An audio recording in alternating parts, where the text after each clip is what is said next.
Coming up on UGTV, Standing Committee Meetings of the Unified Government of Wyandotte County, Kansas City, Kansas. We begin with a meeting of the Public Works and Safety Standing Committee. This will be followed by the Administration and Human Services Standing Committee.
Okay, we are ready to go. Good evening.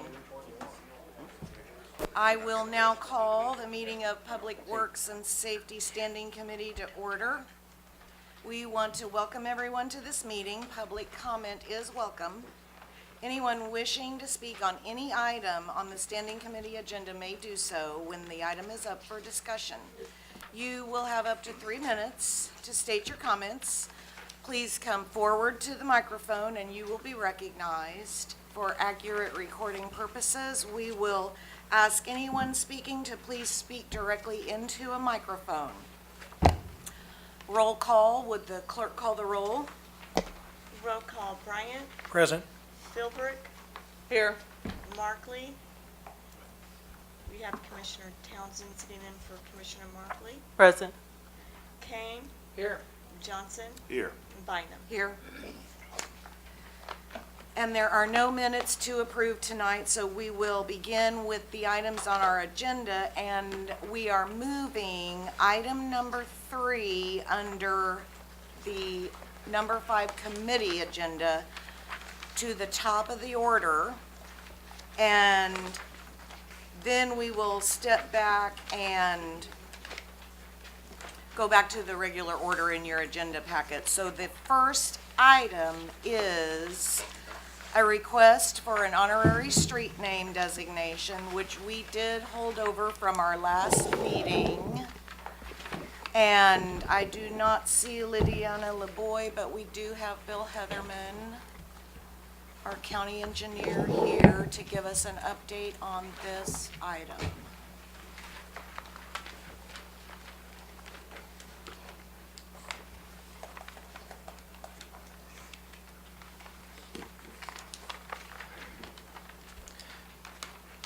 Thank you, Madam Chairman. Bill Heatherman, County Engineer. So we do have this item tonight. It's been a discussion item that was held over related to our honorary street naming process. And I believe that primarily the item before is that there is some discussion amongst the community about some items related to the proposal to have an honorary street name at this location. So what I might do is allow you all to ask me some questions if you have about the application, and then I believe that some folks from the community are here also to speak tonight. Mike Tobin is going to go ahead and hand out the policy that we have related to honorary street name signage requests, so that if any of the conversation tonight relates to the policy, we can address that.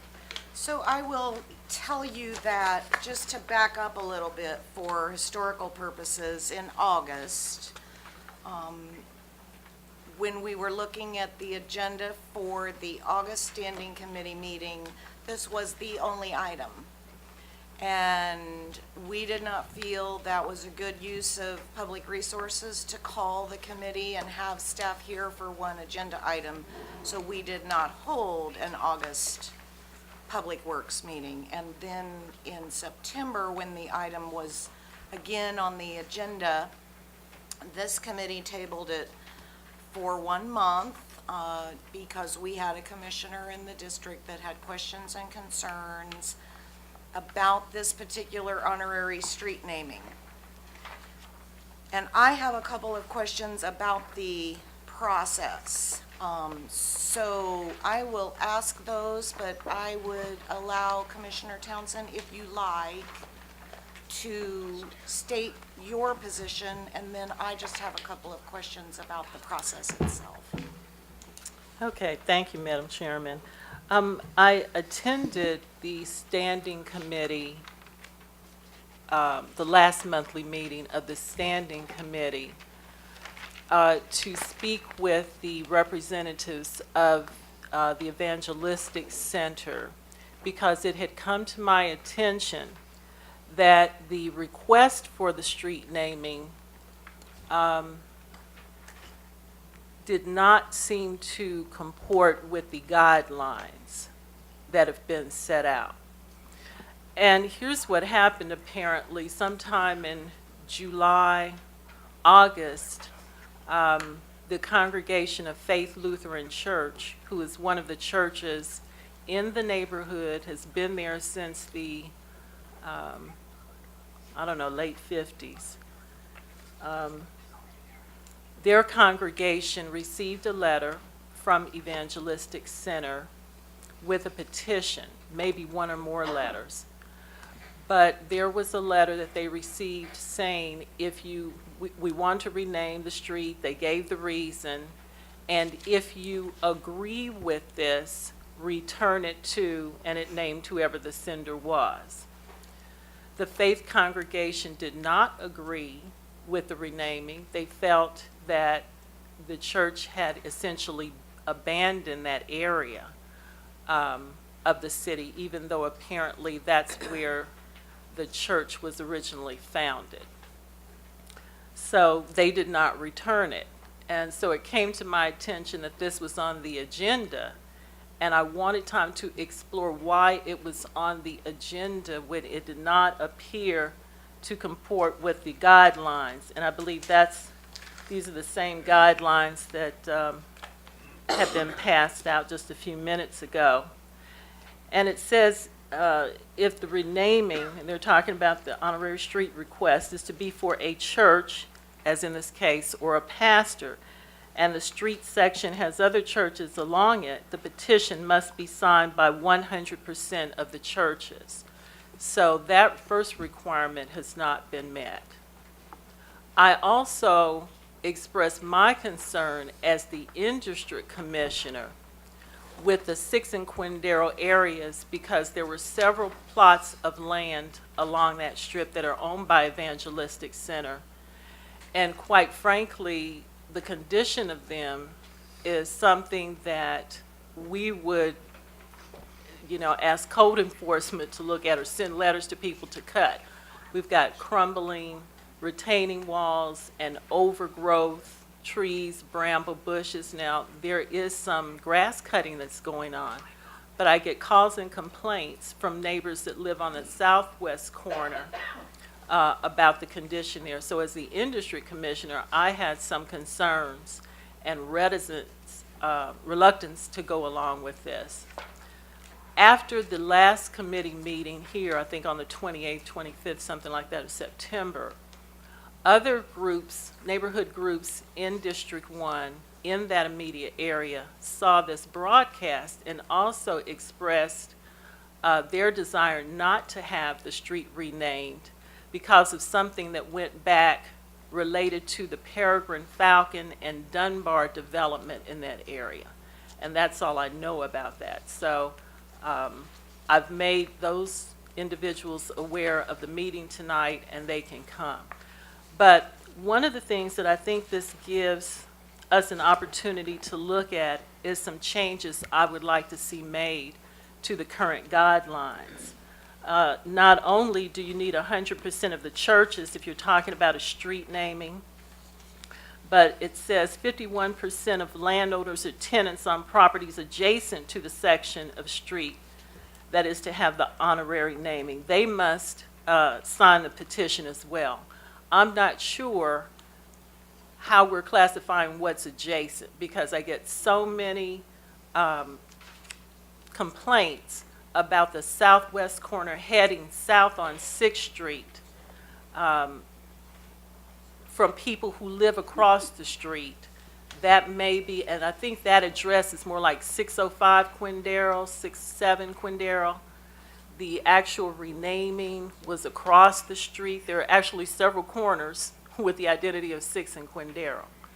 So my concern is that our procedure and policy take into account those people who actually live and reside in the area and make sure that they have ample time and opportunity to be notified of these street renamings and to have their opportunity to have a say. And in this case, where the church knew about it, had an opportunity to express their position, they did not agree. And quite frankly, I think this would be a great opportunity for the church to maybe refocus their energies on maybe not the renaming right now, but to make that area look more honorable, so that maybe there's something in the future that can be done that can persuade the current people who live there, who worship there, that the renaming may be okay. The other hurdle, of course, I said, is the neighborhood group, and we have to look at what the plans were that Commissioner Barnes may have been involved with at some point, or other predecessors, with regard to renaming that same stretch of street Dunbar or Peregrine. So those were the comments, and that's why I had asked that this be deferred from last time to communicate that information to the Evangelistic Center. And also, like I said, I would love to see changes made in the guidelines so that not only, how does this read? The in-district commissioner, I guess as this currently is, the Public Works or the requester can go to Public Works or the in-district commissioner. I believe it should be not only Public Works, but also the in-district commissioner. The in-district commissioners are the ones who should know what's going on in the community, as well as neighborhood groups in the community. Because here you have a request coming from out of the district that the renaming petitioner resides in. And that makes a big difference. Thank you. Thank you, Commissioner. Are there other questions or comments from the committee? I do. I've been pondering this for a while. And as I've now gotten the information about what's been going on, it appears to me that we have some, I would agree with Commissioner Townsend that we have some internal things that may need to be reviewed, because to the best of my understanding, the representatives from Evangelistic Center, to the best of their ability, have tried to comply with the requirements that have been provided to them, to the extent that they were not expecting there to be any problems, apparently, given from what I've read by our own Public Works Department. So that when we pushed the item back the other day, there was some confusion as to what was going on, because to the best of their knowledge, they've done everything that the UG has requested. And now at the 11th hour, we find out that there is other information and other organizations that are that have an interest in that. And the information seemed to me, my own personal opinion is that it came in late in the process. I understand now, my first initial thought was because of the fact that they've relocated, that maybe they should look at a site that was closer to their current location, which is in my district. But I understand also the history of the church, in that they got their start down at 6th and Quindaro, and for that reason I understand why they have the rationale to move or to put the sign down there. I'd like to see it go forward to the full commission. That's my take on the matter. Commissioner Townsend? Let me just make something clear, so that, I hope everyone will appreciate this is not an 11th hour situation. Okay. The policy reads that the petition must be signed by 100% of the churches. That never happened. That never happened. And the reason that the Evangelistic Center did not know about Faith Lutheran's contest is the letter that Faith Lutheran received from the Evangelistic Center, which said, if you agree with this, send it back. They did not agree. They did not send it back. That was back in July, August sometime. So we cannot infer or assume that the neighborhood or the churches or whatever group is called for here agrees if we don't have that agreement in writing. That's what the process calls for. And I do regret any time that Ms. Chin or the Evangelistic Center may have lost, but this is what our policy has always said. So it's not an 11th hour. And the other thing, as I said, the area needs to be made to look honorable. They want to honor their founding father. I get that. But if you drive by there, it does not look honorable. And we in this commission, we go through budget. I asked specifically, Commissioner Kane supported it. The rest of the commissioners supported taking money out of the budget to cut down weeds, to keep our lots done. It is not unreasonable to ask property owners, whoever they are, to take care of their property. That's the real honor here. And in a month's time since I made that known, there's been no activity around there to chop down the weeds or, it looks the same as it did a month ago. These are the types of things that I believe would sway those people who live there and who worship there to say, well, maybe they do care about this area, instead of merely changing a street sign. So I just want to make that clear. Yes. I have a couple questions. Number one, does the party that's requesting this receive a copy of these guidelines? Yes. No, sorry. Does the party requesting the honorary sign receive a copy of the guidelines? Yes, they generally should. And as far as verifying that all of these stipulations have been met, is the onus on the party requesting or on the UG to verify? We provide these guidelines so that the party requesting can do most of the legwork to make sure that everything works out. We don't do a lot of second-party verification. So they knew that they needed 100% of the church's agreement around, and there's no verification is done, like, right at the last minute to make sure before the application is brought to standing committee? I guess let me just address a little bit of a context. These often are not controversial. I mean, by their very nature, they're intents to honor people in the community. We don't get a lot of them every year, and the policy in general has kind of just flowed in the past. So, looking, hindsight being 20/20, might there have been a warning sign or two that would have caused us to pull this or suggest a meeting offline, to get everyone together? In retrospect, that's probably what we'd do if we'd noticed that there were some misfires on this.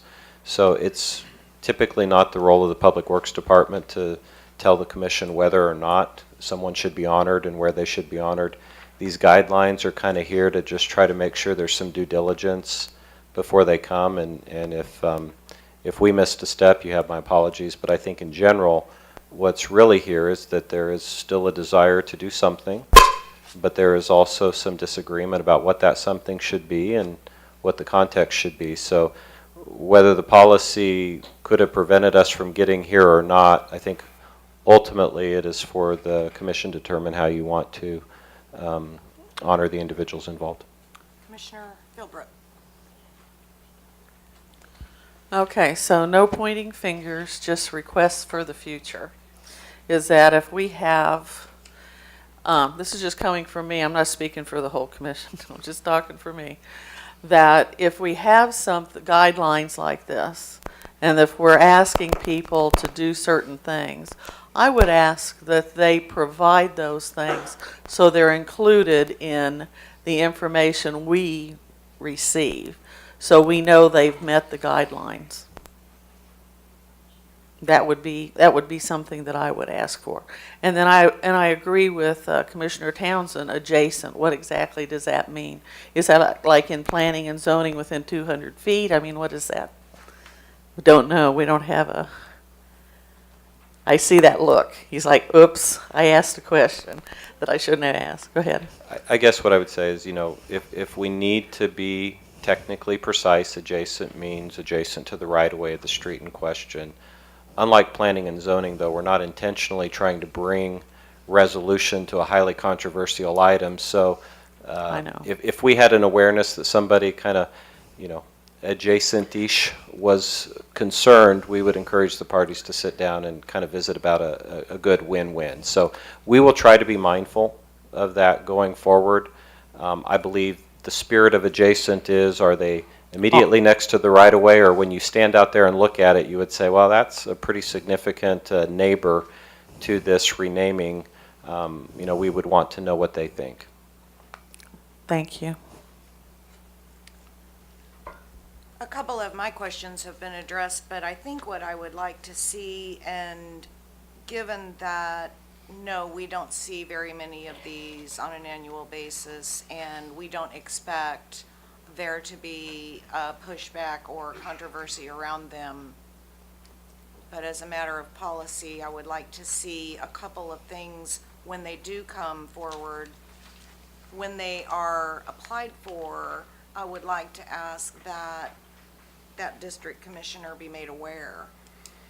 I do think that's a part of what has gone on here This would have, again, had we held that August meeting, this would have likely been approved and we would have moved on with the show. But being that it held for a month, you know, it had more time for attention to be given to it. And I think that's been frustrating for the church. But if we just include in our policy and procedure that if and when an application like this comes forward, that the district commissioner be made aware of it, then that solves that problem right off the get-go. And my second question really has been, in looking at the documentation that goes with this question of the petition must be signed by 100% of the churches, and I did have a face-to-face conversation with the Reverend at Faith Lutheran, who told me they did not agree. And I guess as a matter of policy, you know, is it possible that when the petition is given, that a map is drawn up that shows them and us what is where and who needs to comply? And if there's a church on the corner, you know, make sure you get their agreement. Because had I not had that conversation, we may not know that 100% of the churches did not agree based on the document that the church apparently interpreted to mean if I agree, send it back. Conversely, if I don't. So that leaves me thinking, well, there's a hole in the process that we need to fill. So those are my two thoughts on that policy part of it. You know, when we hear from a neighborhood group in the area asking us to take a step back because they feel like they had some sort of handshake agreement almost in the past, that the street renaming would have been done for another reason and another name, I really need to pay attention to that. And when we have a minister in that area saying, my church has not supported this because, I think we need to pay attention to that. Those things concern me. That being said, you know, I'd like to find a way to come to a resolution, but I would also like at this time to ask if there is anyone here from the public or the church that would like to come forward and address the item. And if so, please come to the microphone and state your name, and we will give you time to address the item, please. And thank you.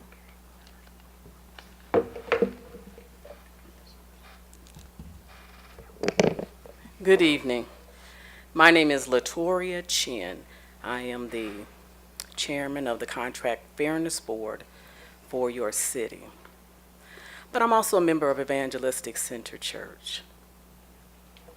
First, let me thank you for allowing this to be pushed up on the agenda.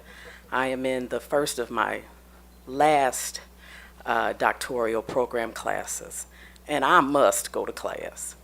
Number two, the question, if you are not clear on your policies, how can we be clear on what we're supposed to do?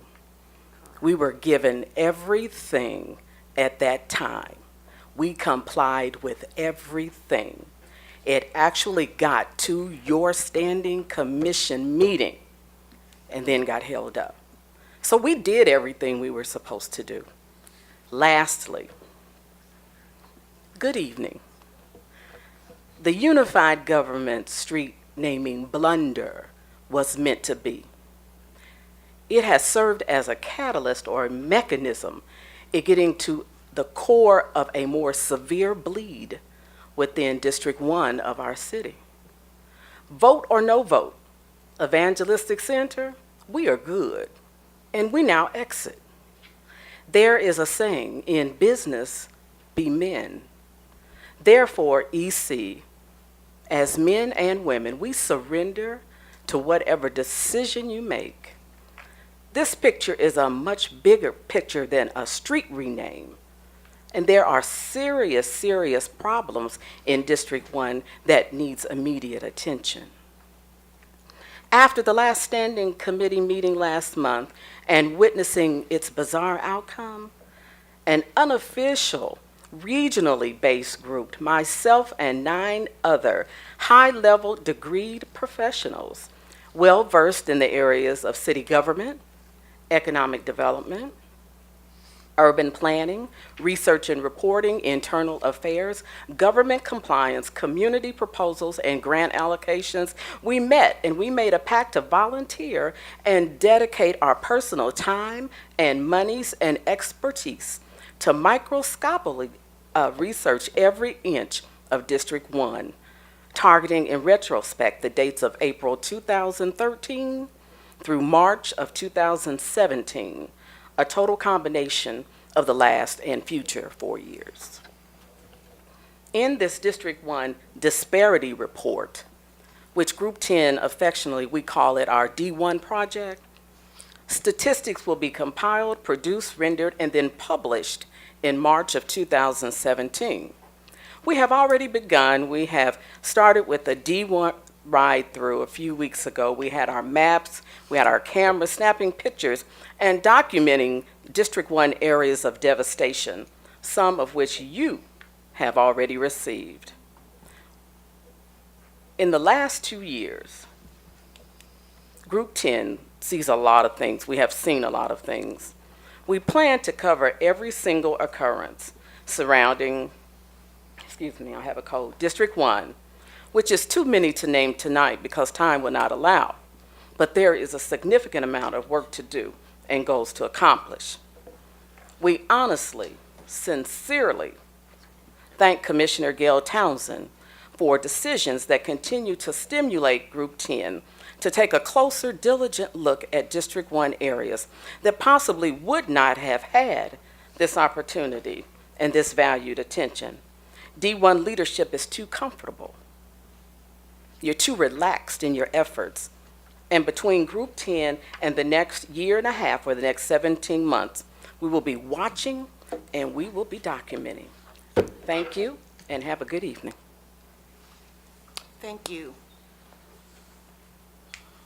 I wanted to go back and clarify some communication I had with the department, and that was that the department's role is to gather, to set the guidelines, disseminate the guidelines, and gather back the information, but not to approve or deny the application. That is the work of the commission. Is that correct? That is correct.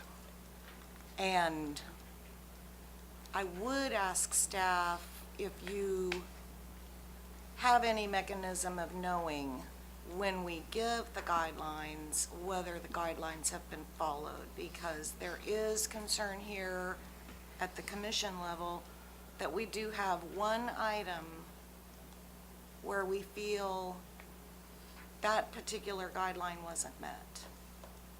And the question becomes, the question I've been wrestling with becomes, how did this come to us? If in fact the guidelines weren't all answered. And we may not arrive at a solution for that tonight, but I think that's been a sticking point for us. So is there any other comment or Commissioner Philbrook? Okay, bottom line, as we've heard here tonight, there's information that came forward that said that 100% of the churches did not agree. Okay. Is there any argument with that from the... No, I'm just asking him. I want to make sure I understand what's real. I know what I've been told, but I haven't heard it exactly from anybody. Go ahead.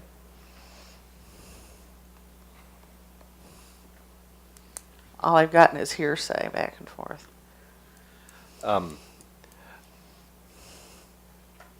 The intent of that is to make sure that those churches that are in immediate proximity have had a chance to be consulted, and if there's been some concerns, that those are raised. So in retrospect, I would say that we don't feel 100% of the churches have approved. Okay. I move that we deny for the fact that we haven't met all the guidelines. There's a motion to deny. Is there a second? Second? So we have a motion and a second. Roll call on the vote. Roll call. Bryant, Yea vote is a. Let's clarify what a yes vote is on a motion to deny. If you vote, a yes vote on a motion to deny would Deny. deny the motion, yes. Thank you. Four yes votes would deny the application. Thank you. Yes. Philbrick, Yes. Townsend, Aye. Kane, Aye. Johnson, No. Bynum. No.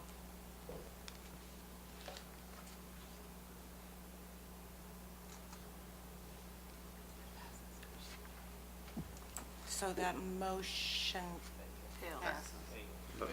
Motion denies passed by The 4 motion to deny passes. Okay. I would like maybe at some point to see a revision of the way the policy is handled. Point of clarification, Madam Chairman. So this will move on to full commission? It will not. Okay, all right. Okay. This takes us back to the beginning of the Public Works and Safety Standing Committee meeting with measurable goals. Item number 1 is we will hear from Mike Tobin, who will provide an update on goals for Public Works, including fleet maintenance, street sweeping, and mowing. I'll turn it over to Melissa Munt. Good evening, Commissioners on the Standing Committee for Public Works and Safety. Tonight, we thought that we might try something a little different with these goals, so I'm kind of throwing staff here for a bit of a loop, but they're on board with me, so that's good. They didn't run from the ship, so that's great. What I did is work with Joe and Gordon, and we're going to go through each of the goals, and we're going to kind of talk. I also put up here what we were talking about at our strategic planning session, which are your goals or pillars. And so just as you're thinking about what we provided you a few weeks ago, and we go through each of these, how are they meeting a pillar, if that's what you want to look at? And is the goal kind of something that you can understand how it is meaningful to the community when you're done? And going back to answering our question that we were wrestling with is how does this move the community forward is kind of what we're looking at. So I'm going to start with Public Works. And Mike, which one did you want to start with first? Engineering? Okay, that's easy because that's the one I have up. And Gordon is going to, what we'll do here is Gordon and Joe and I will try to capture any thing that you don't necessarily say is this is the way you want it, or if there's some tweaks you want, just kind of express those and we'll try to capture that. And so we'll let Bill Heatherman do his talking around the 2 goals that he has. I have one is track active CMIP projects and major studies under management coordination in 15. And the second one that he'll probably address is track the number of resident request calls to the engineer of the month. So I'll let Bill start with Melissa? that. Go ahead. I think first we've got to, Oh, sorry. I can't see. You know, I never received a copy of these. Do we have a spare copy? The 2015 measurable goals. The answer to that is not right now. Sorry. But we do have them here, so you will see each one as they come up. I'm sorry. We're moving through this for the first time, and one of the things we realized is we need to put those in the packets, and you'll see the next agenda actually has them. So I apologize about that. So go ahead, Bill. So one of our primary missions in engineering is to manage projects and move them through construction, and many of them are multi-year. The processes are very long, so there's really 2 numbers that probably give you a good order of magnitude feel for what we have. One is just the total number of active projects and studies that we are tracking. And for 2015, it's about 108. And then of those, the number that we have planned to begin construction in a given calendar year, which right now is 40. That project management duty and the design role is probably about 60 to 70% of the efforts that we undertake, and many of the other efforts are in direct support of those, either the planning work that goes into projects that are longer term, studies, etc. The second is that we also do a lot of customer service, and many of you know about 6 years ago we instituted kind of a particular role that we call the Engineer of the Month, and that is basically not a parking space for our folks. It's a guarantee that one of our knowledgeable staff is going to be at the ready to try to help run down issues that might come in. And what we've seen is every year the number of calls increase. We're on track to have 1,100 in 2015, and that's increase over 900 in 2014. So those are the two goals we've proposed for starting on the tracking. Thanks, Bill. So, Commissioners, are you wanting other kinds of measurements that Bill has laid out, or these get at the questions that you all raised related to what are those pillars?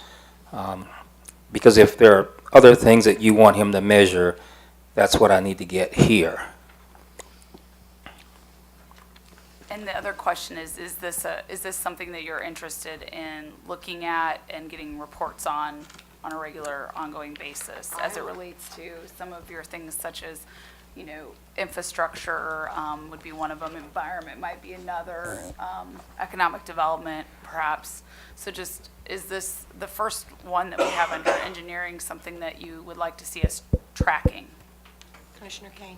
I absolutely want to know what Bill just talked about, but I think it would be more suited for a night that we have less things on our agenda than we have tonight. We're not going to go through the goals tonight, other than we're going to talk about, is this a goal that you're interested in us tracking? So the answer on this one is yes. Yes. Correct. Okay, is there any other feedback on this item number 1 for Gordon to capture? Okay, Gordon, you want to flip it over to number 2?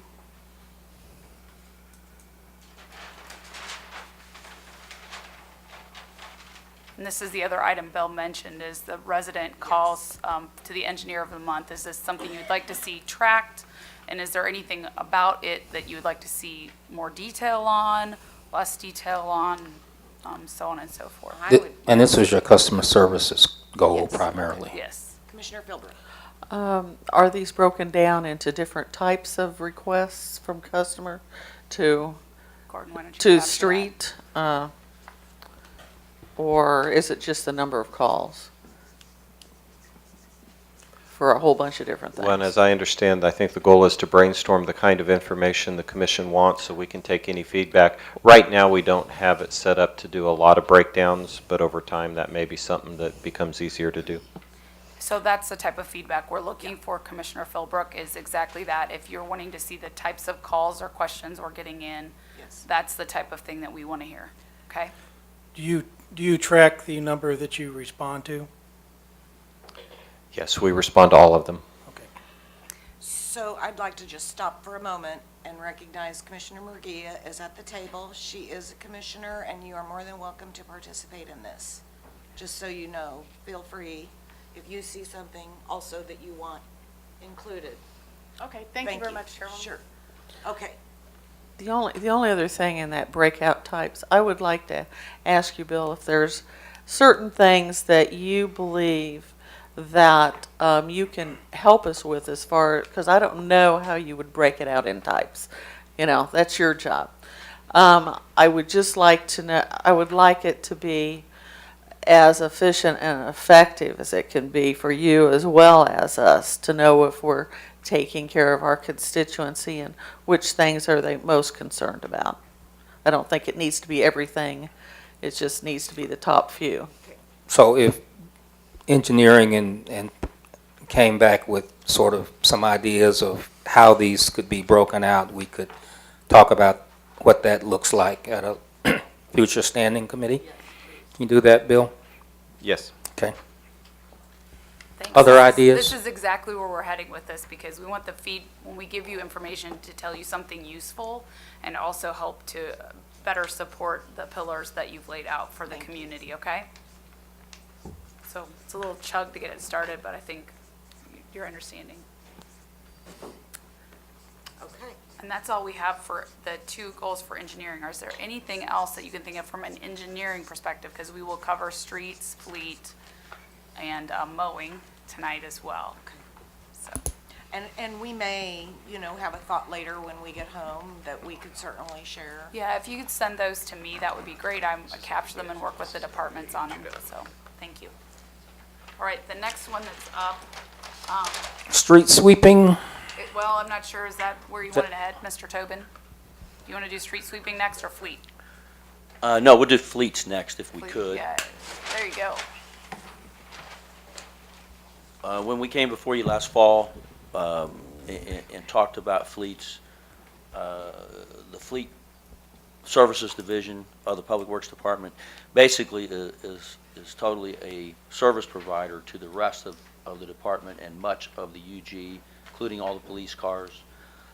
We have approximately 1,150 vehicle that translates into many thousands of vehicle repair units with a fleet value of about $32 million. As such, it is a very valuable asset of our government, and we take this role very seriously. Please note that the numbers that I just gave you in terms of value and fleet units, that does not include the fire department. Okay, they're totally separate.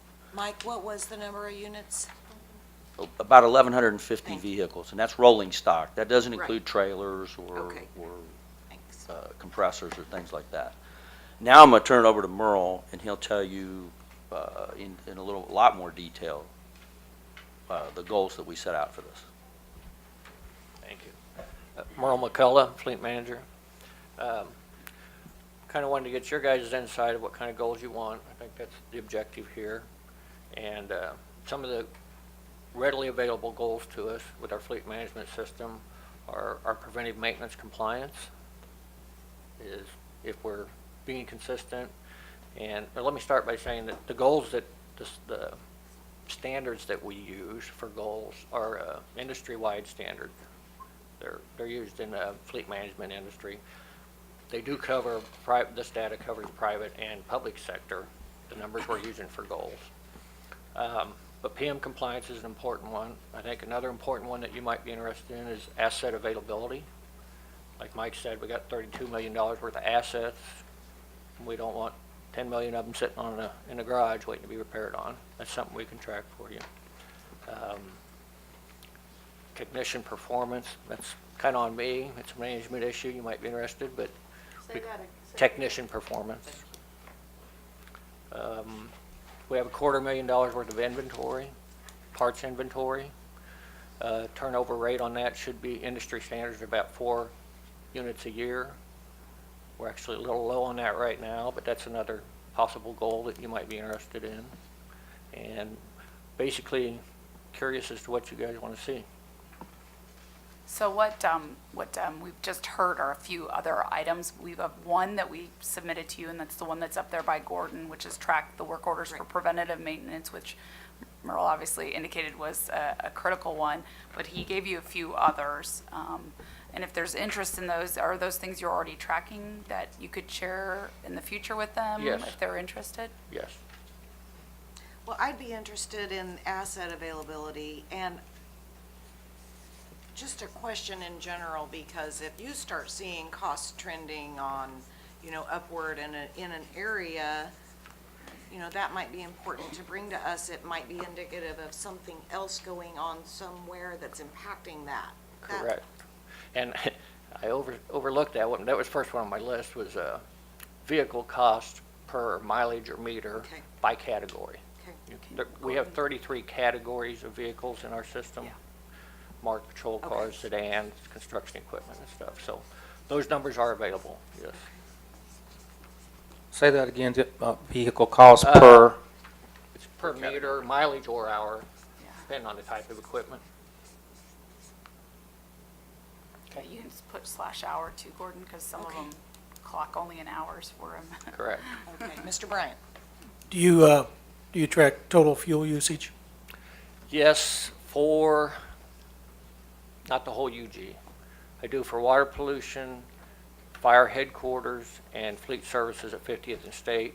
We're slowly getting all the UG fueling sites into one system that's recorded at our location. Right now, those are the only 3 locations that I can give you data on.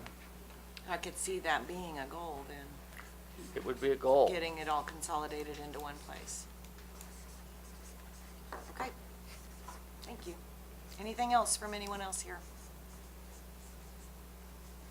We spend a lot of money in this area, I so know. as Merle indicated, there's a lot of critical indicators here, and as we move through these, more questions may come up in the future for you guys, but Right. certainly, if you think of anything like we talked on the last item, please get a hold of us and make sure we share that. There's great benchmarking out in this area, Yes. as he noted, industry-wide. so. Commissioner Philbrook? Thank you. So, Mr. McCullough, so you mentioned assets available, and she already said she wanted that. And technician performance, do you have that up there? Not yet. All right.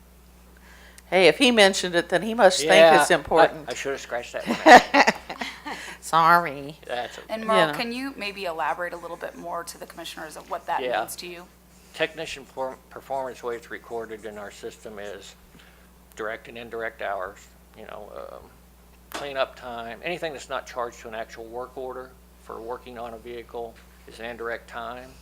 And the industry standard on technician performance is 85%. And I want to elaborate, those are private sector and public sector goal numbers that I'm using. So there's a little overlap that does affect some of these goals, but 85%'s not terribly high, but I think I see more around 80%. Right now, we're at 71.6. And then you mentioned parts inventory, which I think should be up there. Because if they don't have what they need, then they can't run. Yeah, and actually that goal is to turn over the parts that we have 4 times a year. And we're at Thank you. Thank you. Okay. Anything else on this item? All right, thank you. Next is street sweeping, is that where we're going next? Yes. All right. All right, and underneath this one, I think Tim Nick will run through the variety, but there's 3 different bullet points under street sweeping. I kept them all on one page, just so we could kind of let you see them together as how they're thinking about it. Right. Tim Nick with Public Works.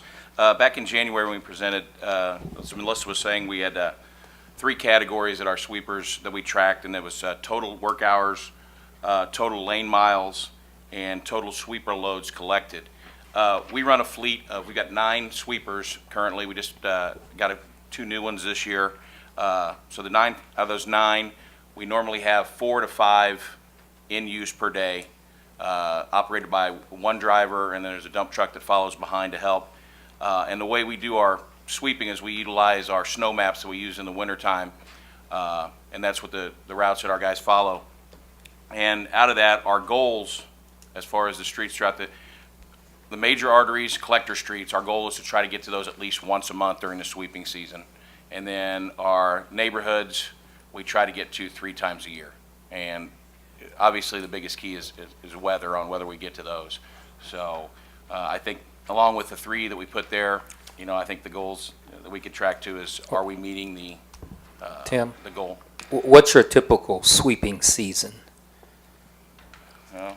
Gordon, usually it's from the end of snow season, about the 1st of April, middle of March some years, just depends on the winter, until the first or second frost.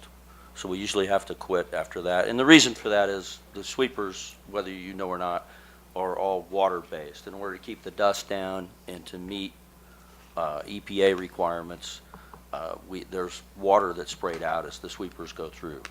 The sweepers that Tim mentioned, those are mechanical sweepers, and we do about 1,900 lane miles that are in the county, and we spend somewhere between $700,000 and $800,000 in a normal year. This year, we're pretty much on schedule, I Yeah. believe, aren't we, Tim? Were our numbers up a little over last year?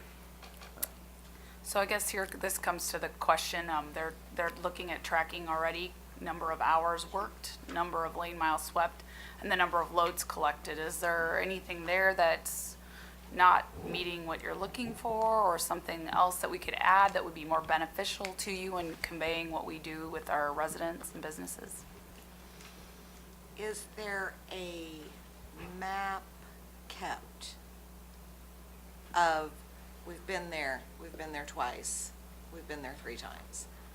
And the reason I ask is because when we go to the neighborhood meetings and we hear the neighborhood say, I have never seen the street sweeper on my street, then we could come to you and say, when was the street sweeper last on that street, and report back that in fact. Yes, we can, Commissioner. And part of the reason they may not have ever seen it is because we do all our sweeping during the day, and there's some industrial areas we can sweep at night. Okay.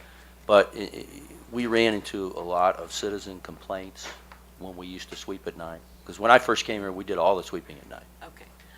It's good to know that we can check back and refer back to, yes, the sweeper's been there. Right, similar to we have our logs that we use, same for our snow routes, and we get the same complaints with Okay, snow I'm routes. sure you do. So, Okay, Commissioner Townsend. Thank you. Could you explain for me, when we're talking about tracking the number of lane miles swept and the number of loads collected, what is that telling me, or telling us with that statistic?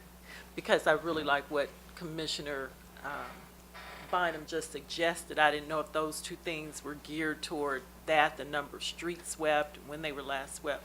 So what do those other statistics tell us? Well, the number of lane miles will tell you, Commissioner, how the crews are progressing through the county and the number of times that they get through it.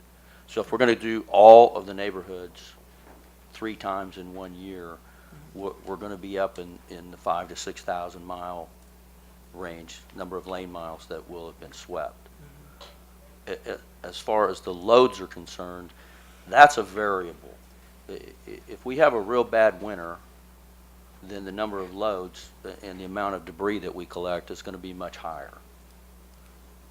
Due to the recession, we went to throwing a lot of sand instead of straight salt.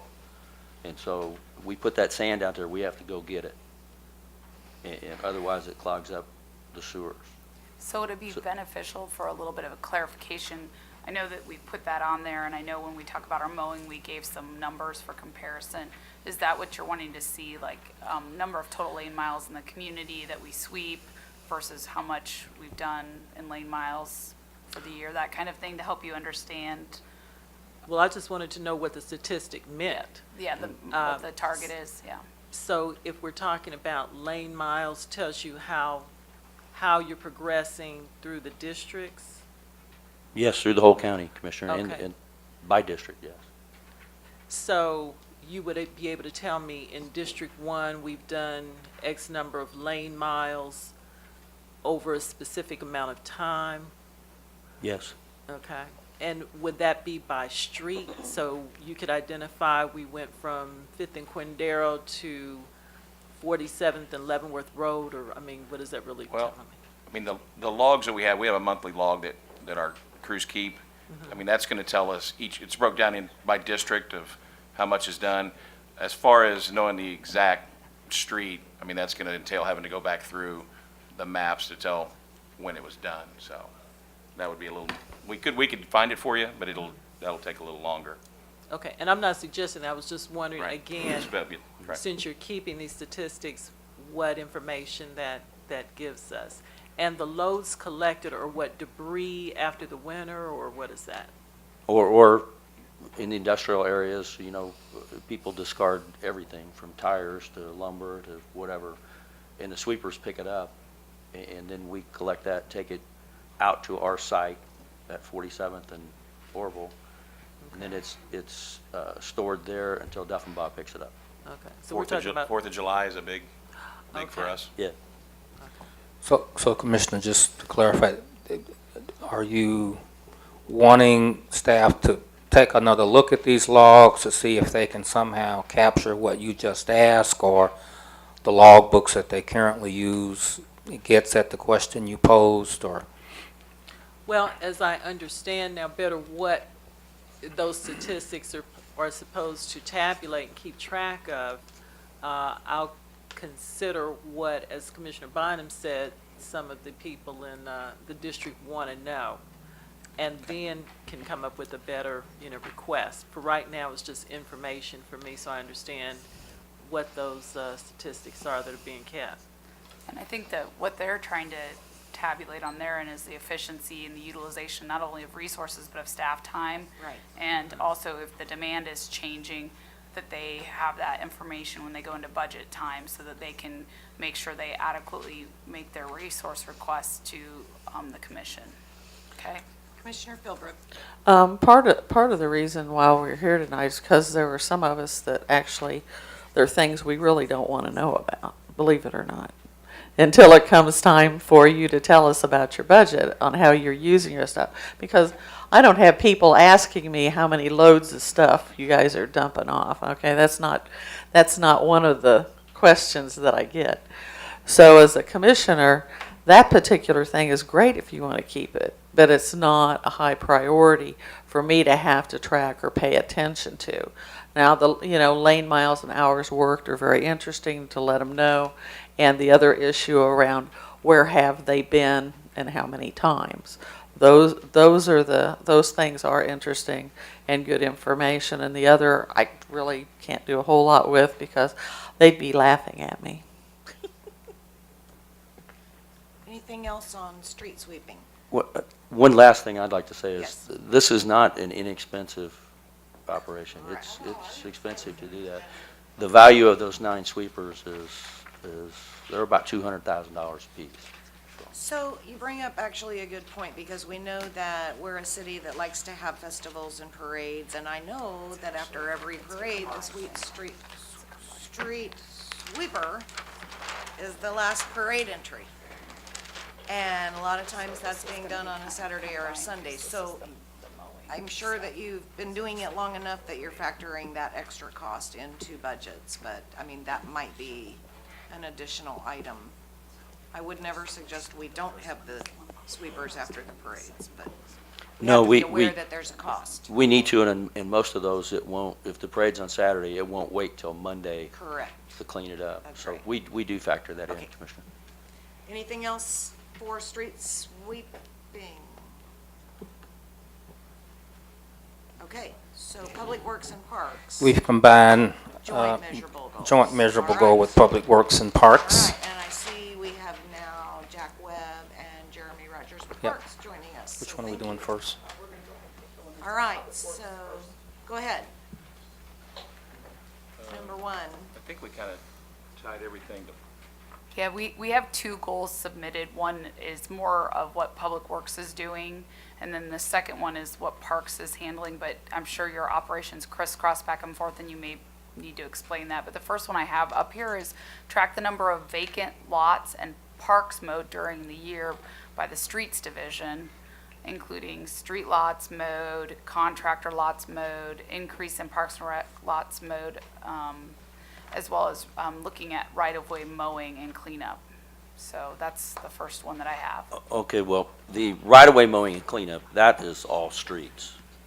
The vacant lots, there are some mowed by streets, but most of those are mowed either by the contractor or Jack's crews. The medians, which are, have been a point of much concern and consternation from the commission in the past, are also done by contract. This is a hybrid program across 3 different divisions. Merle, in fact, in fleet maintenance is a good part of it because he's got to keep all these mowers running.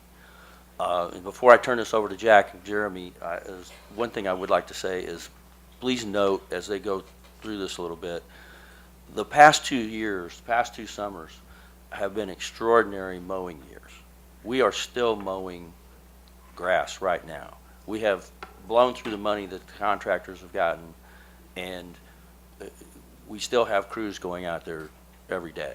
We used to quit mowing at the end of July. So, having said that, I'll let these guys take over now.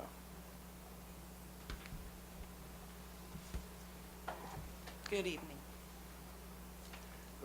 Okay, changes we made for 2015, the 55,000 additional funding for 12 summer positions. Also some additional mowing equipment, weed eaters, what have you. We dedicated one employee to oversee the contractors. That worked out very good this year. We were able to attract them very good. And changes we made to the median and the park contractor, the scope of services. Those were new contracts this year.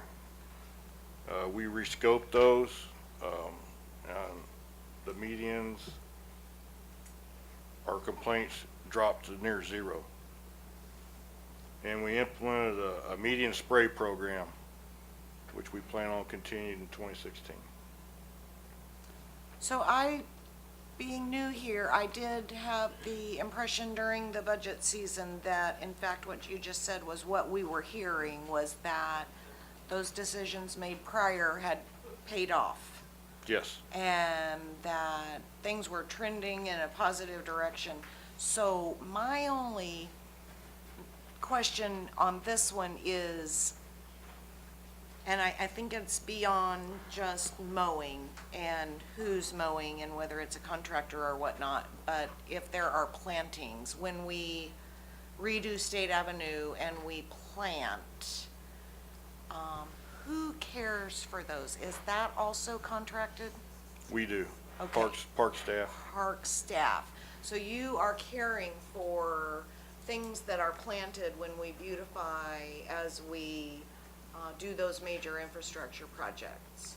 Okay. Yes. So I would just probably want to understand better, like, when is it just a decision that's made by the worker, this plant's dead, or I think this plant could live if I give it a little more, and the reason I'm asking is because what I hear is people thinking, sometimes falsely in my opinion, that we redo infrastructure, we make it look really nice, and then we plant things and we let them die. Now, I have to tell you that after that was said to me, I went looking for that and didn't find much of it.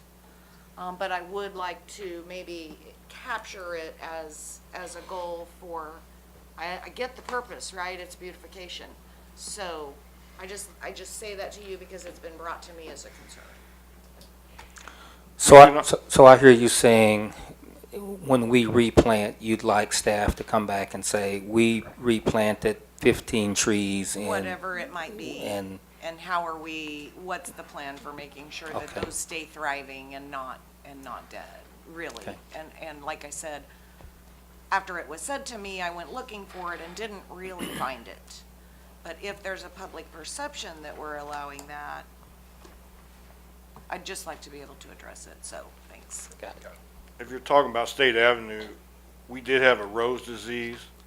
We did have to pull out. Okay. You have to leave it out of the ground for so many months to kill it. It is airborne. So if that's what you're talking about, there are roses missing, but we plan on replanting them. Okay. So what I really appreciate is that it's a plan. So I like capturing it. Thank you for that. It's not haphazard. It's not, oh, maybe if we have time. We actually have a real plan, and I appreciate that. Yes. I would only add to this, and this is not something that I think can be tracked per se, but to make sure that we have a certain aesthetic, is that the right word, for all of our parks. So if we are cutting the grass, that they're not clumps. And you can't track that. That's more of a subjective appearance type of thing. But I have also noticed in some of the parks in my district where there's no trimming, and I've seen grass growing over the curvature and over the curbage rather. And so the aesthetics, which is, again, something that we cannot track, is something that I would like to add into this discussion. I don't know how you want to integrate that in there. And Commissioner, I think that's exactly what we were talking about at strategic plan that you were getting at. It's the kind of that aspirational statement. So what you're saying is you have an aspiration that things look a certain way, and maybe staff can try to give some articulation to that. What we're going to look at behind that to know that we're meeting it is going to be some of these more specific, how many times we get to it, number of hours it's taking, so that we can have that conversation about where do we want to be? Do we want to be at, golf course level, or is something slightly different than that what we are willing to fund at, I guess, is kind of the conversation there. One of the things that Mr. Connor pointed out that I needed to note is, as part of the 2016 budget, Commission did approve a horticulturalist to come on board with Mr. Rogers' staff and to help work in that area, which is great. Certainly, having that specialist on board will help us when we get diseases such as Jack was talking about. So. Well, again, it's back to a subjective thing. I've seen some of the parks in my district where it's an assumption that there is a bush growing when the actuality is a weed that has grown over a course of years and have been allowed to block the passage of a sidewalk. That's just one thing that I've been brought to the attention of. And I would just think when we see things like that, dead trees and things of that nature, that we can be a little more astute in addressing those issues rather than just letting them grow. So maybe that's something that, Mr. Rogers, do you have anything you would like to say about what we could maybe capture as an aspirational statement for a goal in your area related to that? Absolutely. One of the ways that I look to capture those appearance things are the number of complaints that we receive in my office. I know, again, that's still subjective, but at the same time, that does give us something to go by of what is out there in our 54 parks. You get complaints. I think that's about.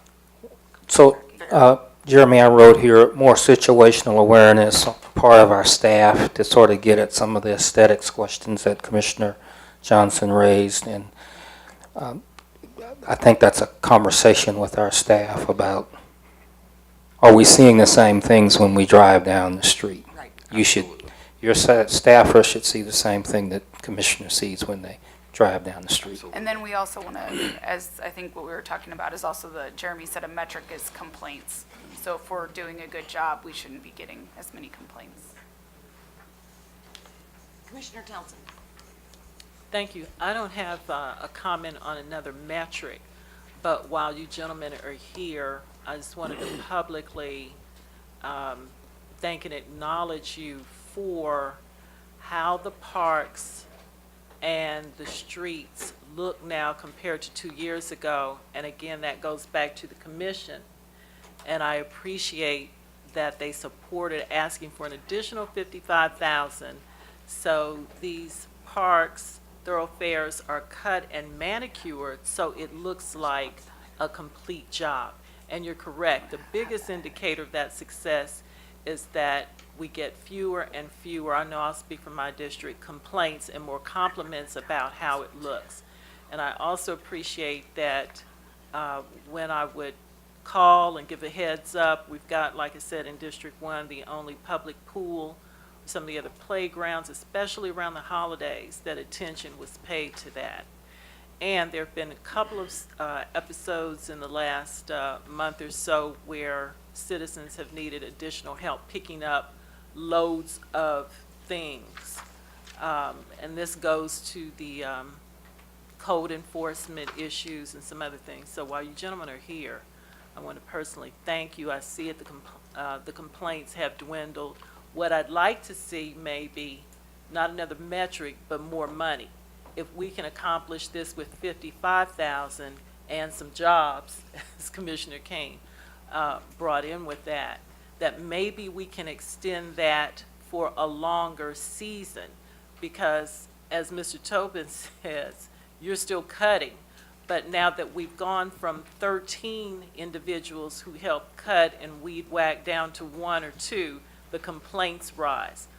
The weather is warmer, so it's extending the growing season. And as it does in some of these fields and the parks aren't cut as often, then yeah, you're gonna see the complaints go up. So the other metric I think that's important is just more money out of the budget maybe next year or 2017 to add to that. Thank you.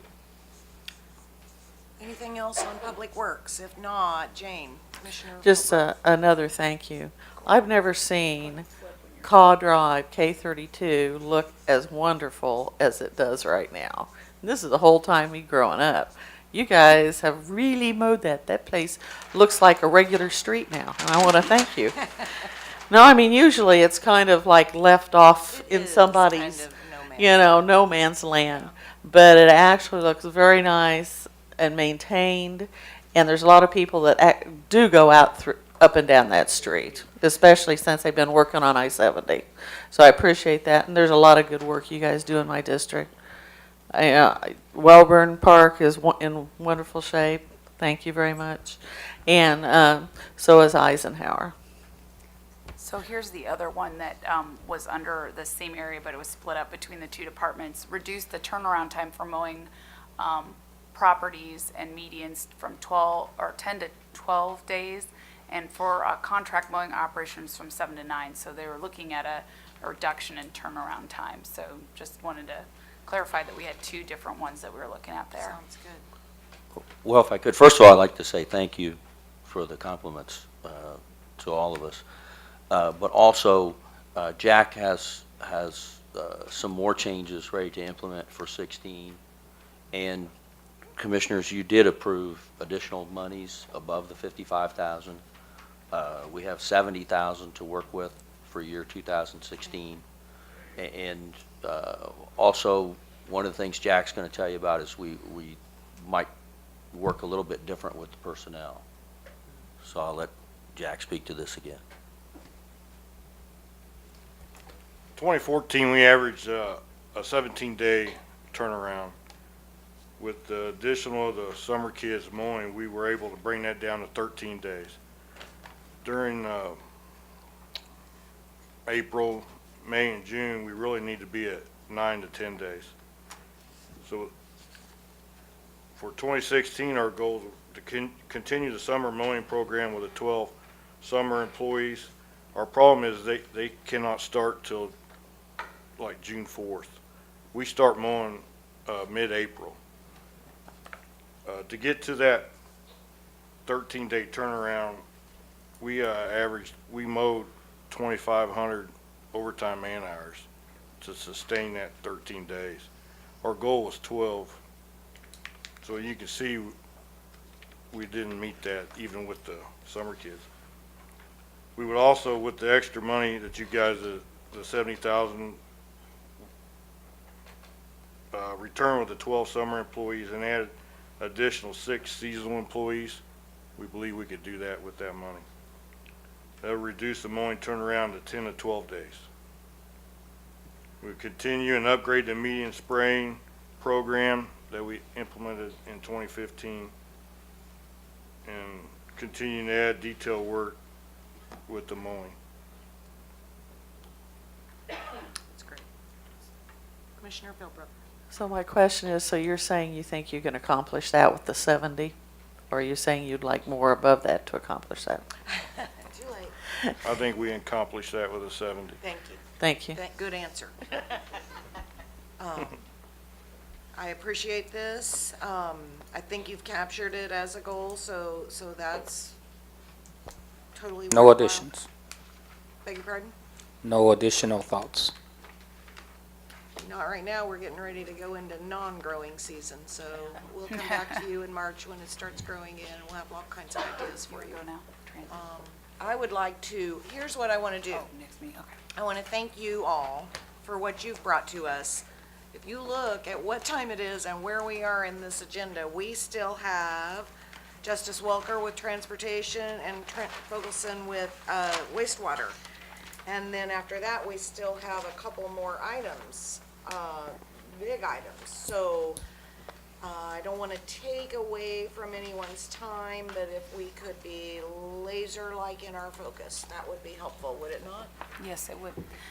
So why don't we move to our next? Absolutely. Next up, we have Justice Welker. He's with Transit, and he has, I believe, 3 different items. The first one is to increase ridership by 5% within the existing transit service areas through cost-effective transit improvements. So Justice, if you want to kind of explain why you chose 5% with the commission and then see what feedback you receive. Thank you very much, Madam Chairman and committee. 5% is a very large number. Regionally, we have lost ridership. As you compare all providers together, we're actually the only provider at this time whose ridership is increasing. So 5% overall. I'll run through some numbers of each of our systems, and majority of these ridership increases were met through strategic scheduling, strategic asset allocation. We've done some route design, some realignment to facilitate new service areas, but running through our ridership from January this year through September of this year compared to 2014, our fixed route transit is up 0.25% overall, which doesn't sound like much, but you look at gas prices have fallen. Typically, when you reduce gas prices, ridership also falls. You look at the numerous construction projects in the Kansas City area as a whole. You look at the weather. In May, we had 3 dry days through the entire month of May, so that affects our ridership also. You look at our ADA paratransit, we are up 4.27% overall this year compared to last. And our largest number, we're up 29.7% compared to 2014. This is for our senior paratransit. So overall, we're right at that 5% benchmark that we set for ourselves. I think that's very ambitious. I believe we will continue to meet that number as we progress through the rest of this year. Any comments or questions on this? Again, we're looking at it as it has an impact on our efficiency and effectiveness providing service. So this is how Mr. Welker is trying to anticipate our service needs with the budget and kind of having a good understanding of what ridership trending is looking like as we move forward. So you said our ridership in the call to ride area, it was the highest increase, and you said it was 29.7%. 29.7%. How do you look at that's something that you're really going to have to pay close attention to, I imagine, especially since we're aging considerably. What kind of percentages do you expect that to blossom to in the next 2-3 years? It's hard to put, and that's part of the process. There's right now our program is designed for senior citizens 60 years of age or older. Regionally, it's 65. So we need to come to the conclusion whether or not we want to adopt that regional number of 65%. If we're going to continue at 60, if we're going to grandfather our clients in at that 60-year age as we move to 65. So I think that's definitely going to play a part in whether our ridership continues to increase at the numbers. If we continue at 29%, we won't be able to keep up with the demand at our current funding levels. And as we're looking at how our administration of this functions, we're going to be talking to you throughout the spring and early winter and spring about some items that are necessary to help make sure that our customer service stays at the level that you're looking for. So from an aspirational standpoint, I'd ask you to look at what that looks like for the UG as we move forward when we're providing those services, because clearly the increased ridership in several of those areas makes it harder and harder for us to provide top-notch service to folks, or perhaps not able to provide some service to those who want it due to the constraints being placed on the system. So with that in mind, then because we have several different types of levels of service that we operate with,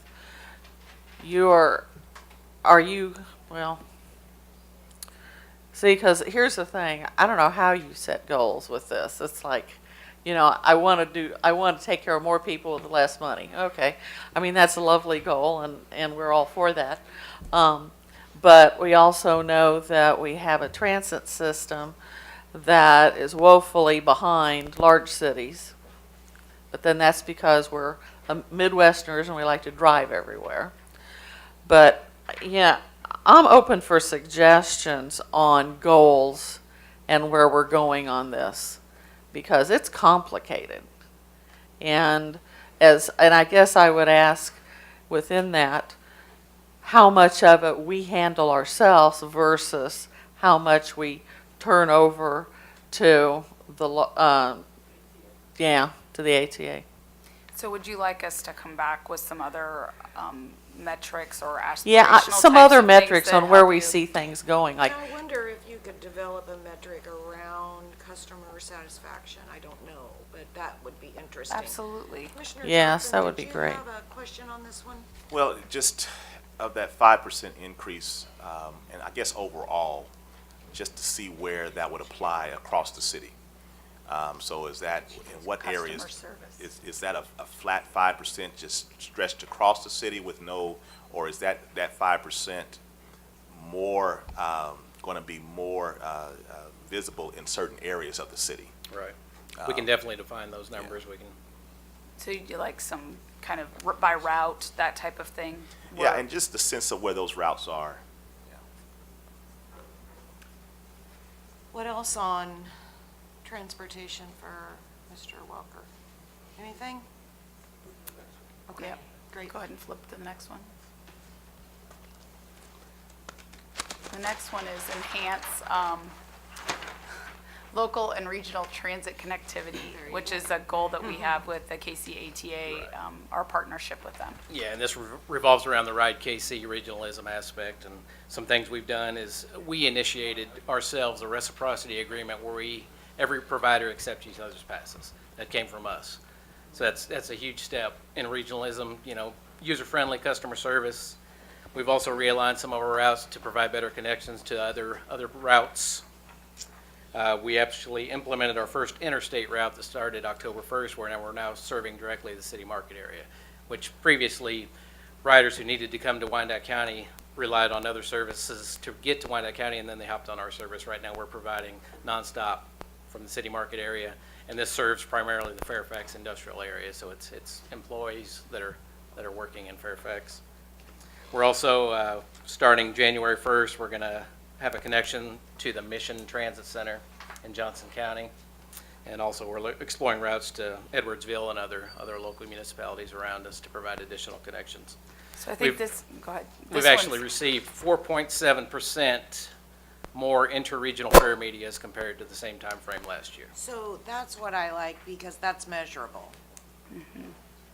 And I guess that's what I'm appreciating. This is a nice goal, and then to put a measurement under it, when we know we see increased fare, or increased miles, or increased ridership, then we know we've measured. Yeah, the cross connection between the other ATA clients, Thank you. basically. So is it percent of additional miles traveled? I'm trying to capture what you just said. I was just repeating what he said, so. Oh, okay. So we're already tracking it. We'll just continue. He's to- tracking Okay. it. Yeah, and And I'm we'll- just saying, Yeah. articulate below the goal what you're tracking, and that helps us know Yep. the measurement and how it's improving. Absolutely. You're giving That's us all I'm the saying. kind of the vision, the aspirational Correct. statement, and then what Justice provided there was the metric that we can say, yeah, we're getting there. That's what I want. Yep, Okay, thank you. absolutely. All right. Other ideas, thoughts? Okay, next. And our final goal resolves around performance, and these are where we defined specific measures within our services or programs. And what we've done is we've determined 5 performance measures for fixed routes, and we've done 6 for paratransit. And I'm not sure what you have on the list Meet there, or but- exceed national averages for agency-defined ridership and revenue Right. performance measures. So what we've done, we've chosen 5 benchmarks for fixed route, which are cost per passenger mile, cost per vehicle, revenue hour, on-time performance, miles between road calls, and revenue recovery. We've compared what we are previously to national averages. We have used regional averages when those have been set, but for the most part, it's national averages. And we are either meeting or exceeding all of those benchmarks that we have established for those categories. For the paratransit aspect, we're looking at passengers per trip, boardings per vehicle revenue hour, cost per trip, cost per passenger mile, cost per vehicle revenue hour, and again, revenue recovery ratio. And again, we're meeting or exceeding the national averages or the local regional averages if they've been established. And again, Justice is using those to determine sort of where we need to make changes if something's starting to trend in a different way, what's happening there, so. Transit is full of numbers and metrics and statistics, so if there's anything you want to know, we are probably already recording it and logging You it. might be the easiest to measure. What might be? Your department might be the easiest. Oh, we've to got, have yeah, the you need measurement, numbers, so we've got numbers. Lucky you. Yeah. Yep. Federal Highway likes their data. Keep on measuring. Anything else on these transit items from anyone? No? Okay, Thank you. thank you very much. The last one we have up tonight is Trenton Fogelsong. He's here on wastewater measurable goals, and I know that everybody's conversation about wastewater is their favorite. So Trenton, do you want to go ahead and, we've got two that he's identified that were provided, sanitary lines, miles cleaned, and then the other one is storm and sanitary lines, televised. So those are the two that we have. And Trenton's got a lot of things coming down the pike, and maybe this is a start conversation with him where he can come back in a lot more detail with our compliance stuff that we're doing, so. Yeah, for the sake of time, I'll be very brief. You know, Justice has a lot of numbers maybe, but we're headed in that direction too. As part of the consent decree we're working on, we went through an information management system upgrade, meaning we went over to an Esri GIS system and a work order management system that's all computerized, integrated with GIS. So anytime a crew goes out to fix something or to do preventive maintenance cleaning, we know where they're going, we know when it started, when it finished, and then we can run all kinds of reports on the back end to count up quantities and summarize that. But not only that, generate a map to show you where they were at, what they did where. So that's really the power of the GIS and the CMMS. So we can spot trends, you know, where we're having problems, where we're doing good jobs, where we're kind of maybe not getting back to the area as quick as we would like to. So with all that, we have all this data. We can track all different kinds of parameters, all different kinds of performance metrics. We can overwhelm you with if you thought the number of loads of sand and rock from the street sweepers was boring, we could probably bore you to death. So anyway, we are currently working on our own internal key performance indicators to track how we're doing our job, not only how we're doing our work, how efficient we are, but also what the end result is. How many overflows are we seeing from the sewer system? Permanent violations, those are pretty easy because there's very few of those in a year. And over time, most of these goals that we're working on, these key performance indicators there's really not a hard number we're shooting for. It's more just continuous improvement. So over time, we'll be trending them and be able to see, hopefully, the bad things going down and the good things going up. So the two that we came up with to show, which are actually two parameters that we're required to meet by our partial consent decree, was the miles cleaned and the miles that we've inspected and televised. Obviously, if we keep the lines clean, they flow, they carry the flow, we don't get backups. And then the inspections we do are hopefully to find deficiencies and able to correct things at a much lower, easier, lower cost than to wait for something to fail. And then you're out there in the middle of the night on the weekend digging things up and disturbing the public. So I don't know if there's any specific questions that anybody has on these. The goals that we have, the miles cleaned and televised, we don't have any problem meeting those at this time. But yeah, they'll continue to be pushed up. Anyone on this one? Again, these are not necessarily aspirational as much as they are metrics, Right. so certainly we can come back with something on that. I'm sure Trenton has quite a bit of aspiration in this area right now. We got a whole list of them, but yeah, we can come back at a different time. Thank you. Sure. Anything from anyone on this item? Thank you very much. All Appreciate right. it. Thanks, Trenton. Thanks, Trenton.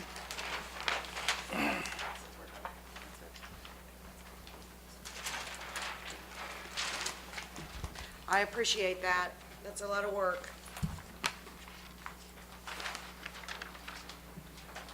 All right, so now we are moving into our committee agenda. And item 1 on committee agenda is an item, an update on South Patrol, a South Patrol site.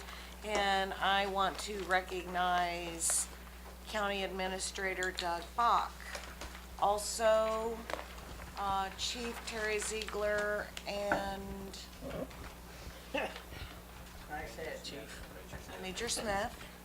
It was in and out in 2 seconds. making your way to the table. We appreciate you being here, and I'm going to turn this over to Administrator Bach. Thank you, Commissioner. Could we move that easel, please?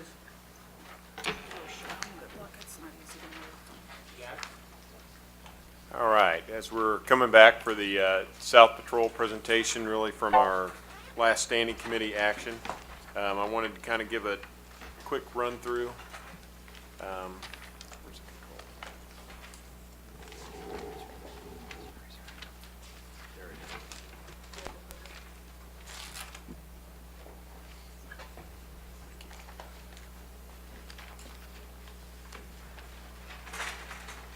is. Okay, just a quick project history before we get into really the evaluation, some of the things we're looking at tonight. This project started because we were going into a TIF development area, the redevelopment down in Argentine of that site. We were the neighborhood Walmart came into that area. We also have a Save-A-Lot, other developments which will be developing in this area. Thought process came, or the opportunity came, Commissioner Margia came forward with a recommendation where we could get a donation of the property to come back to the unified government, where we could build our South Patrol, and we could work with that and really hit the project financials where we could utilize the TIF from that development to pay for a new South Patrol station to come into that area. One, it's a needed thing. We don't have it, we really hadn't built into our perform anywhere where we were replacing facilities. But as we had looked at it, clearly this is an older house. Being able to move our South Patrol into a new facility is something which our government could use, which our police department could use.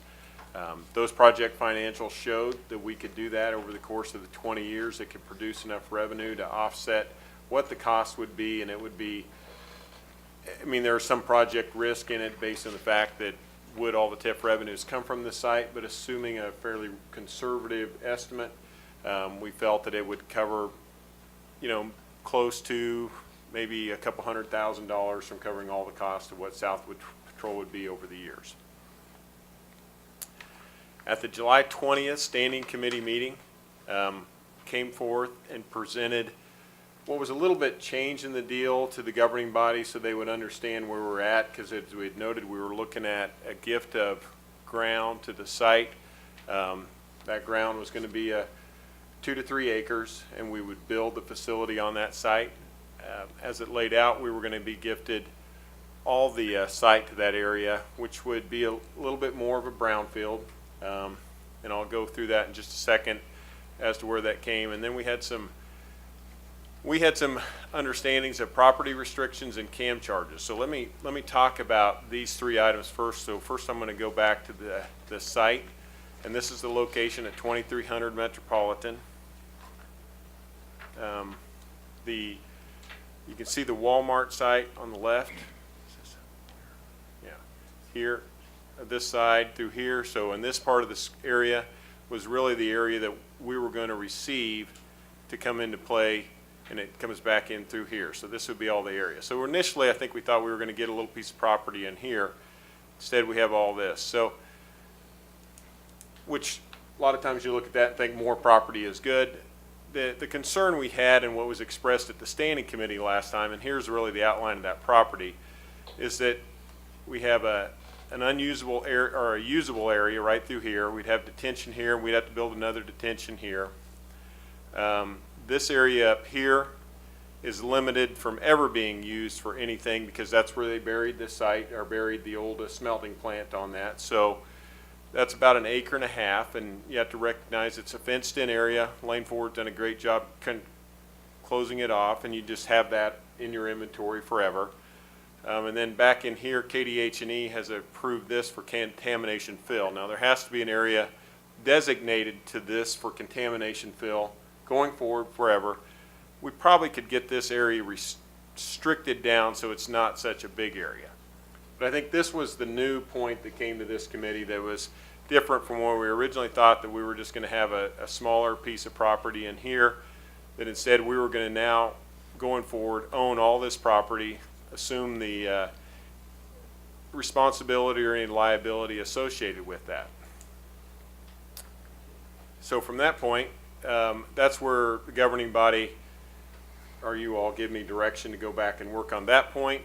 The property restrictions we looked at, how we were looking at it from a donation purpose, that we were going to have to take the property into our inventory and use it for nonprofit purposes over the next 20 years. I will say, after we got back together with the developer and get into it in the last week, this is a different understanding of how this works. We only have this restriction for 3 years, so we can actually develop that for-profit reasons after 3 years. I don't have anything immediate at hand, so that's a restriction that last time this was before you, I was concerned about going forward, that we could only have nonprofit. That restriction is no longer in place after 3 years. And then the CAM charge item, last week the developer also agreed, this is the common area maintenance that we would have to pay since we brought in the South Patrol Station. They agreed that we would no longer have to pay for that. So in the last week, we've really taken off items 2 and 3 of being concerns of this site. The brownfield site still existed, and that was direction from this governing body that, as this agreement failed to advance at our last standing committee, that I was to go work on improving the overall agreement and see if the developer would relieve on those 9 acres. They still want us to take all that property, and their main emphasis is they think by really, when you go to this property, if you deed out, a chunk right in here, that whoever's owning that really can be responsible for the whole area. And I understand their logic behind it. If you're going to have it, they would just soon have that person have all of it going forward and take care of it each year and mow it as you go through the time period. So he gave me that direction, met with the developer. They wanted us to own all those 9 acres. What I took after that meeting with the developer and realized I wasn't coming back to be able to say, well, no, just have to have 3 acres, could kind of be where I think this committee was indicating they wanted me to go. I decided to go out and take an evaluation of alternate sites. Realistically, thought that looking at alternate sites that we'd got into this because we realized we could build a South Patrol in this area, and that would be a very affordable cost. Really believed that if we went out and looked at alternative locations, we couldn't find anything that we could do for the same cost that we were doing it in this TIF development site. We went out and looked at a few, and that really was the case. We weren't finding much in terms of other buildings. We weren't finding vacant ground. We were going to have to start from scratch to come up and build there. We're going to cost more. In the end, though, another building showed up, which is the one that's in your packet now over in Shawnee Drive. A good building that really just almost fit how we would want to build out a South Patrol Station to a T, so our renovation costs were low, and its proximity to the highways were very good. So probably to my surprise, not probably, very much so to my surprise, I came back with data showing here I can do this in another site at a similar location. So I put that on so I could at least demonstrate to you where this comes. And I don't think there are others that are out there, as I had Mike Tobin look through different locations to see what else might be available. So put those financials in here. The reality is, after Lou Levin and Mike Grimm ran through those numbers, used comparable revenue streams that could come into play by looking at, after this TIF district paid off, not using the grant money that's coming into play from Department of Commerce for this. We even took the Shawnee site and backed out any property taxes, assuming it would now be not-for-profit, so we didn't assume any property taxes would come off that site. Essentially, the cost to put our South Patrol over on the Shawnee Drive site was essentially the same, maybe a little cheaper even over a 20-year time period than going into the Argentine area. So from a financial perspective, that kind of worked out pretty close. A few things I want to go into now, and I guess I'm going to ask Mike and Chief Ziegler to talk about this as we started to do some comparison, because that kind of brought this up to a head to say, okay, if we've got comparable sites, I mean, one issue is we wouldn't do it because if we're saying we just want to stay away from the brownfield site, but I wanted to look at alternatives and then do some alternative comparisons. And that's what we're bringing forward tonight. So I'm going to ask Mike Tobin to talk a little bit about the two locations that we've, or the new location that we brought forward. Well, as Doug stated, we looked at some alternate sites, and most of the time, when you're looking at older buildings or used buildings, that's a very frustrating experience. I've done a lot of it in my tenure here and not found very many of them that were really going to be usable. However, 4215 Shawnee was quite a surprise. It's a building that is set up really well for our intended use. I'll let the police chief speak to that, but it's a building that's adequate in size, on an adequate lot with good access to the highways and the local roads. It's about 25, 30 years old. It's in very good shape. The renovation required is basically cosmetic and would be all similar to what we did at the NRC at about $40 a foot. And the time schedule to do that would be relatively quick as compared to building a new site. Now, renovations are never as good as going in there and building a new one with its intended use, but this is pretty much as close to one as I've seen in a long time. The cost for doing this, as Doug spoke to, are relatively similar, maybe a little cheaper here. With the changes to the parking lot and the Sally Port to be constructed, we're probably looking at about, a tenant finish number somewhere in the $400,000 to $500,000 range. Having said that, I'll turn it over to the chief, but if there's any other questions about this building, please let me know. So the police department, we went through a design, design scenario a while back, and created a South Patrol division and what we thought it would look like, functionality taken into consideration. So when I got called to go look at this building, that was the first thing that I started looking at would be workflow and how does this fit into what we want to do as a police department. On the front here, this is actually a covered carport. So the first thing that comes to mind is we could put in a report desk where individuals who are wanting accident reports completed, they could come in Monday through Friday, 8 to 4. Pull underneath the carport, we could complete an accident report for them very easily, and would give us another location to provide report service to the community. On this end of the building, there's a large open, we would use it as a community room that's got sinks in it. The way this building is set up, we could partition that off where our community partners could come in, have their meetings and other events without officers necessarily having to be there to let them in and out.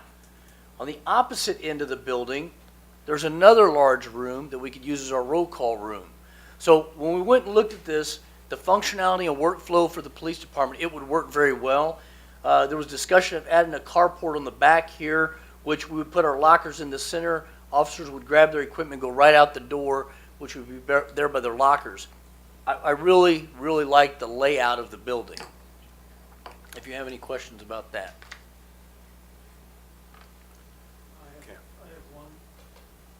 What negatives would there be with this building?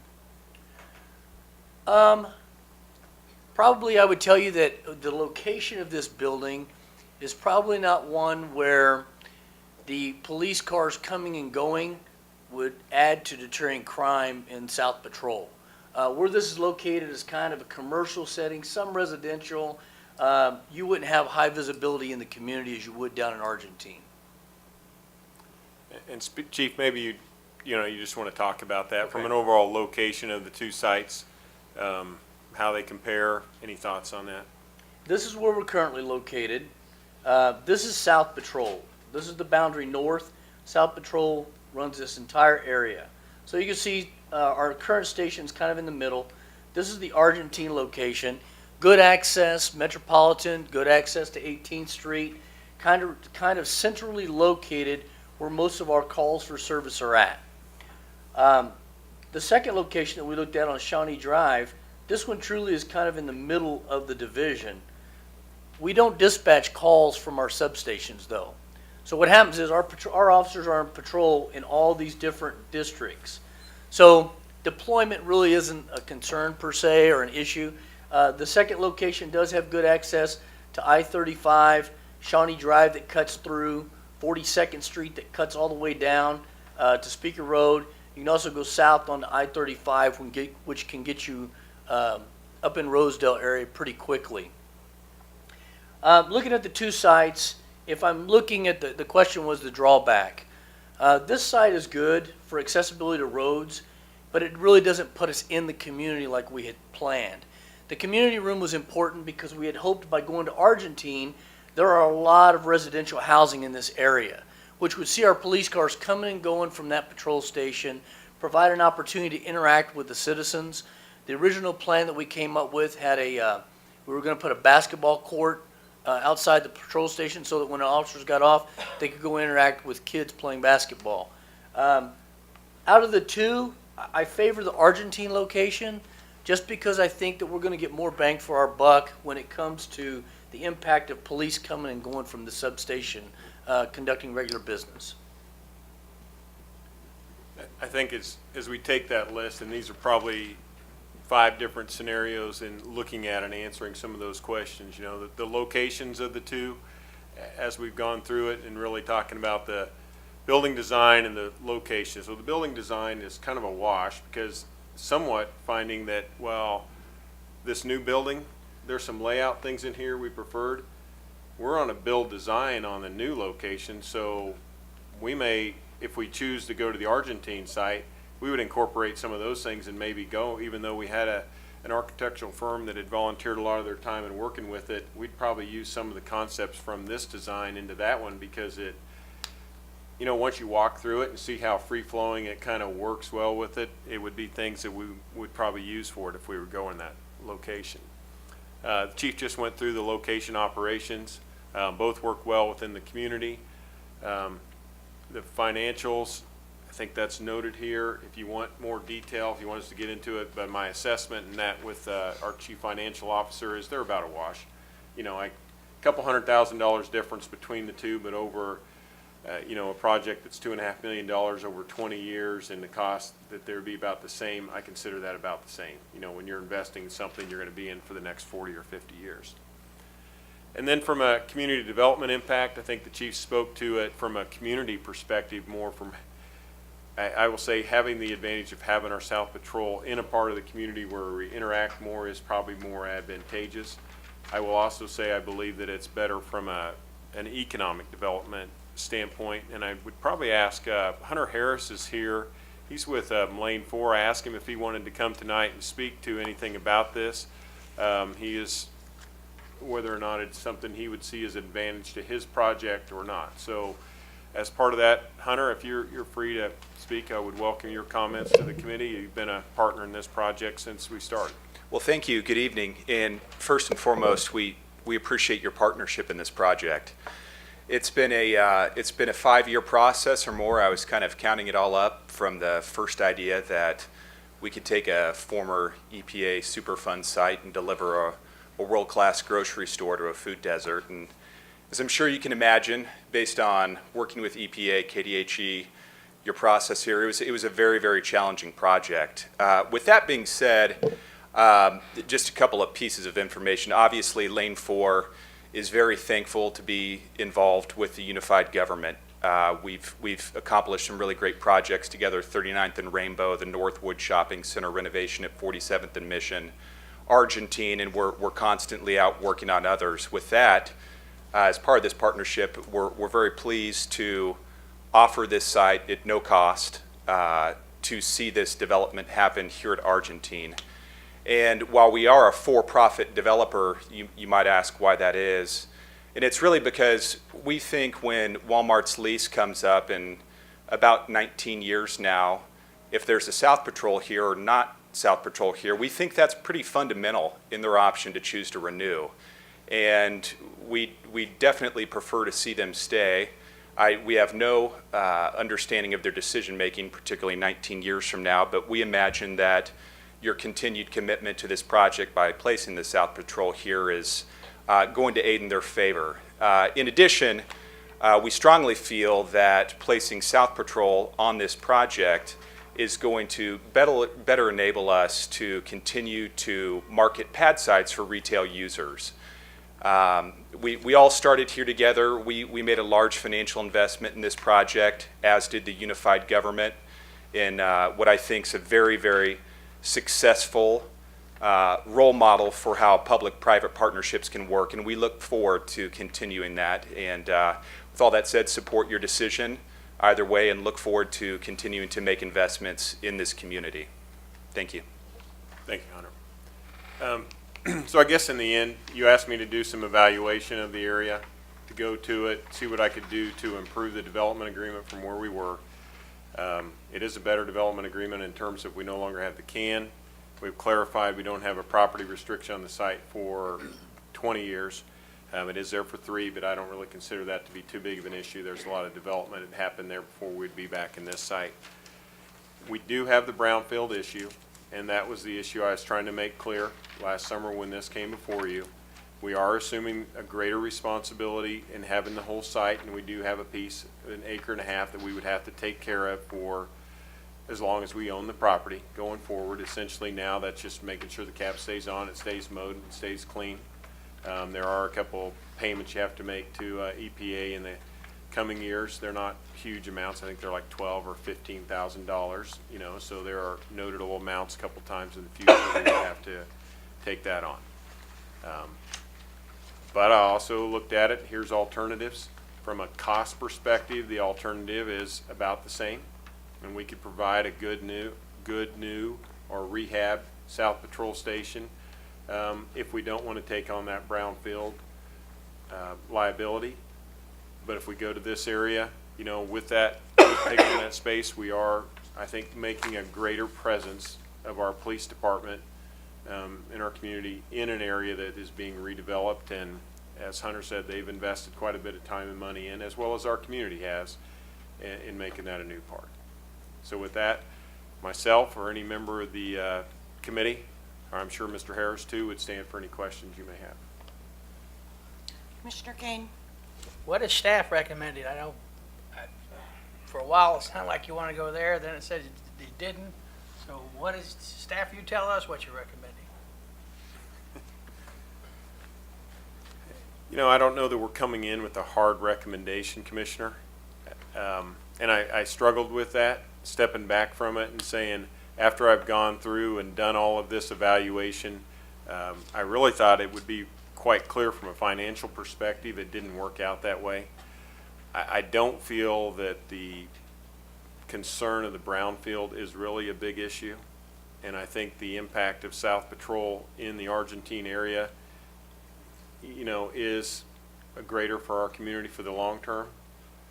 So I would recommend we probably stay with our original plan and go into the Argentine area. Commissioner Johnson?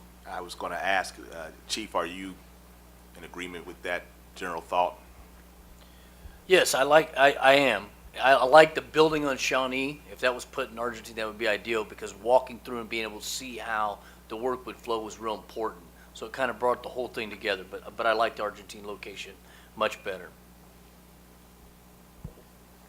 Commissioner Kane? Well, I talked to a couple of the officers that work for us, and they weren't interested in moving. They were more interested, which is different monies, more interested with updated equipment than they were purchasing a property. So I think that needs to be told here as well. Oh, just clarify how that works. Well, no, everybody wanted this South Patrol down there by Walmart. But as it's taken all this time to come around, and as their equipment's got older, they're saying they don't care about moving, they care about updated equipment. And I think I told you that the other day, you know, and I know it's different pots of money, but I think you need to know that our guys are more worried about their equipment than they are moving. And you know, I think, Commissioner, it's an excellent point. It's probably why most of our facilities don't get updated. On an annual basis, we go and we try to buy as many cars or other equipment that our people need to use day to day actively on the street. As you know, this goes into our debt area and how we'd finance it. And in this case, we're using new revenues coming in from this TIF area to make this work. So we can't use that TIF revenue over to buy equipment. So that's why it's not really crossover money is how you look at it. You know, we could look at it and say 15 or 20 years from now, when the project pays off, we could redirect some of it, but it wouldn't be anything we could make a difference with today. Mr. Brent? So there was a point earlier where you were discussing or commenting on part of the lots may be able to go back to KDHA, HE, and talk to them about minimizing the containment fill area so that it would open up new pads for potential retail? Yes. Ken, I'll let you talk about that. I think you've had some conversation, but that's this area outlined in the purple. You see KDH&E, and currently this is the area that's designated for that. Ken? That's correct. Due to the nature of the site, any contaminated soil from any development, if we build South Patrol and dig, it has to remain on that site. Also, any development on the pad sites around Walmart, any contaminated material has to stay on that site. And so that is the area that KDHE has designated as a proposed soil fill easement where all this contaminated material would go. But it doesn't have to be that big, and quite frankly, it could probably be maybe cut in half. But that's just the area they've designated for that purpose. So that gives us a little bit of flexibility then. So, you know, if you were to, say, draw this outside line around here and put all that fill back in here, then we would have a little bit more as we're working with. So that would open up lots for sale, but potentially? Potentially. And what about streets and thoroughfares for that? Would that be available? I mean, that would be part of development costs that would come into it. I'll show this one here. You can see that little stub street as it feeds off there. So if you note where that is essentially the line coming into right there is where that stub street ends. Okay. So, you know, you would continue that on really through here, I guess, if you were to get that long and connect to whatever you may want to work with. You're not going to be down on this end of it because, you know, we're going to move our detention area. We'd probably grow it along there, something like that, because this is the detention area that serves the rest of the development. So we'll have to have one over here to serve. You got to get all the area for detention on this site because it's all got to flow down and then get under the river, just because it is a brownfield site.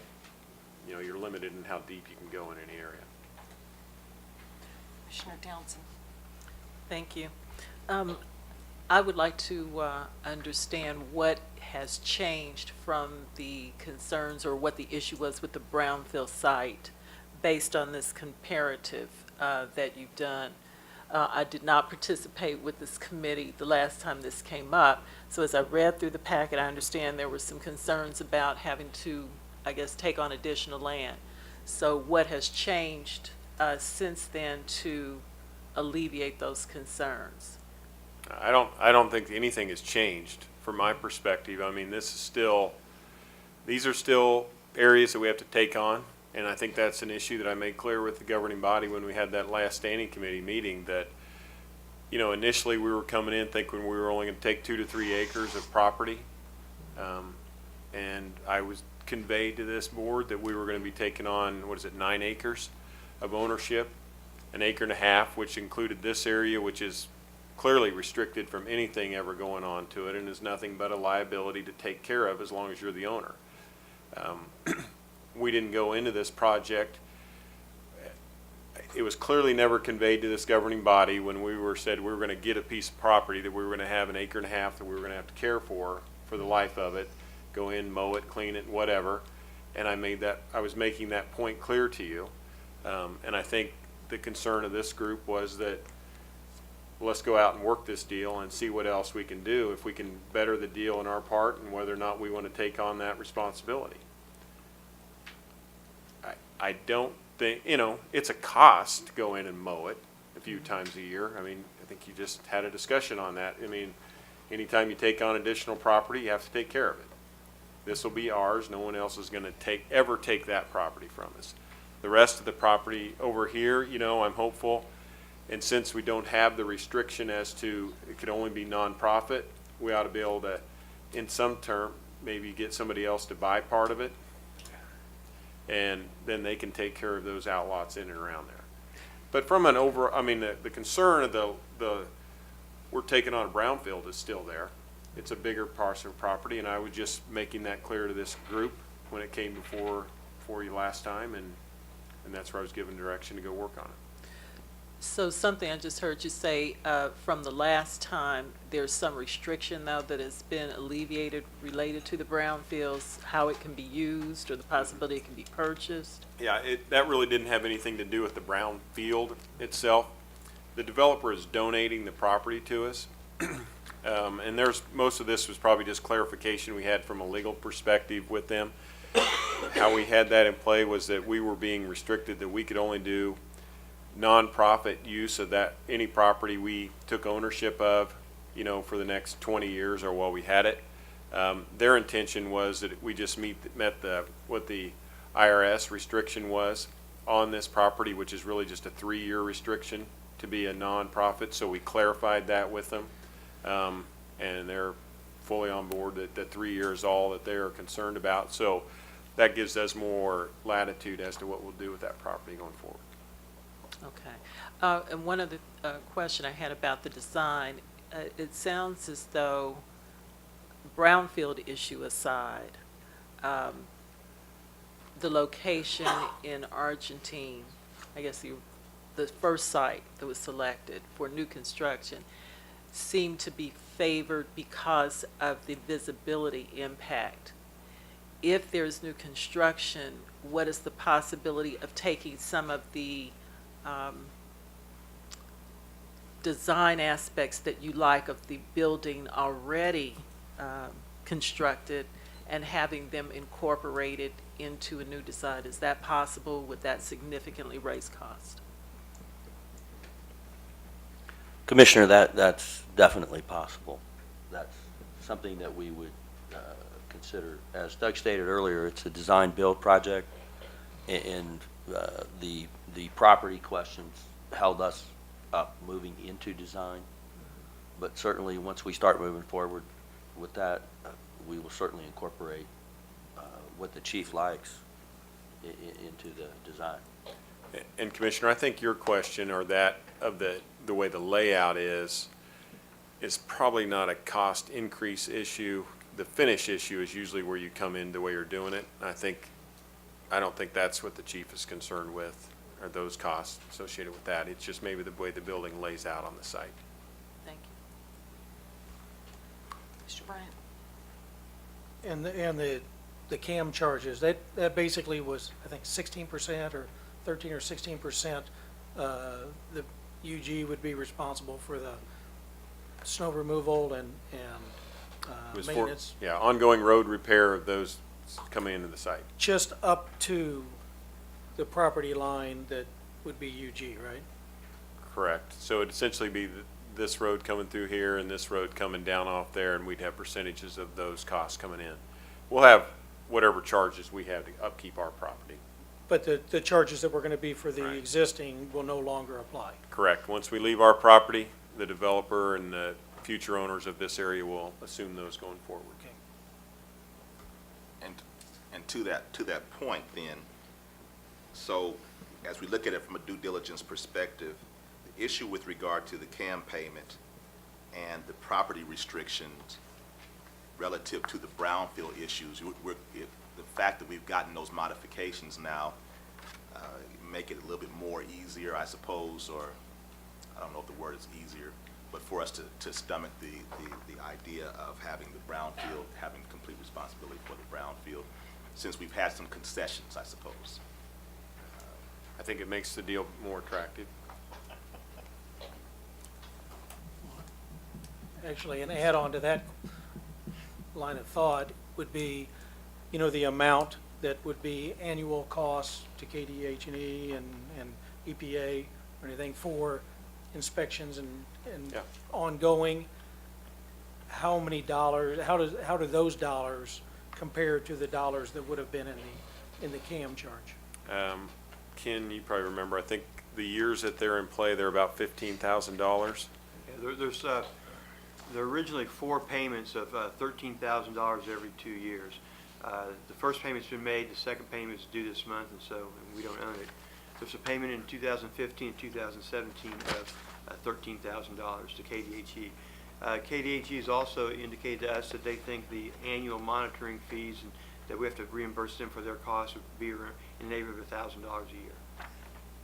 So I guess the answer to that question is yes, that kind of allows for that offset. That's, you know, not for sure what that number would be. It'd be pretty low on that CAM initially, but as you go up, those kind of CAM charges increase over years, but I would think it's probably similar to that.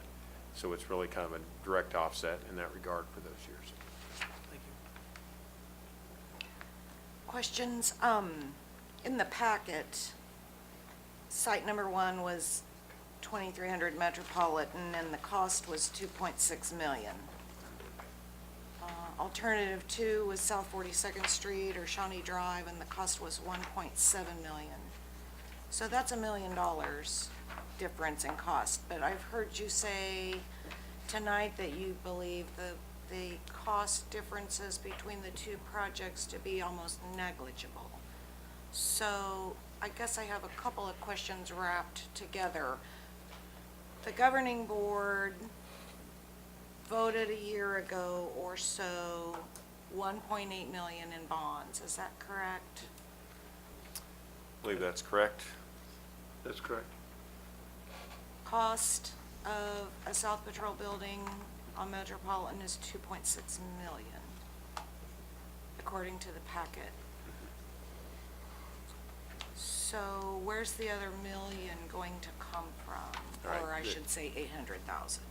The difference, that the and I'll TIF? let Mr. Levin come up if I slip or something here, but essentially the difference is it's the cost to the unified government. What we're doing is utilizing the full impact of the TIF. So since the one on Metropolitan is being built within the TIF area and it is a public building, we are authorized to use the full revenue coming from all the tax dollars within the TIF district to pay for that building. Okay. And once you go off-site, then we were just assuming what would be the growth in our tax dollars as a result of this project area, so we lowered that amount. Now, it is still a cost to the community, you know, that occurs because of that, but our cost as a unified government to pay for it is about the same. Lou, any clarification there? The 2.6 million includes the principal of approximately the 1.8 million plus interest over 20 years. And so that's the differential. And then what Mr. Bach said is correct about that we would have full access to the TIF revenues from all taxing entities if it remained in the Argentine area. The second question is just to clarify that there's been a change in the restriction on the balance of 6 acres that we do not need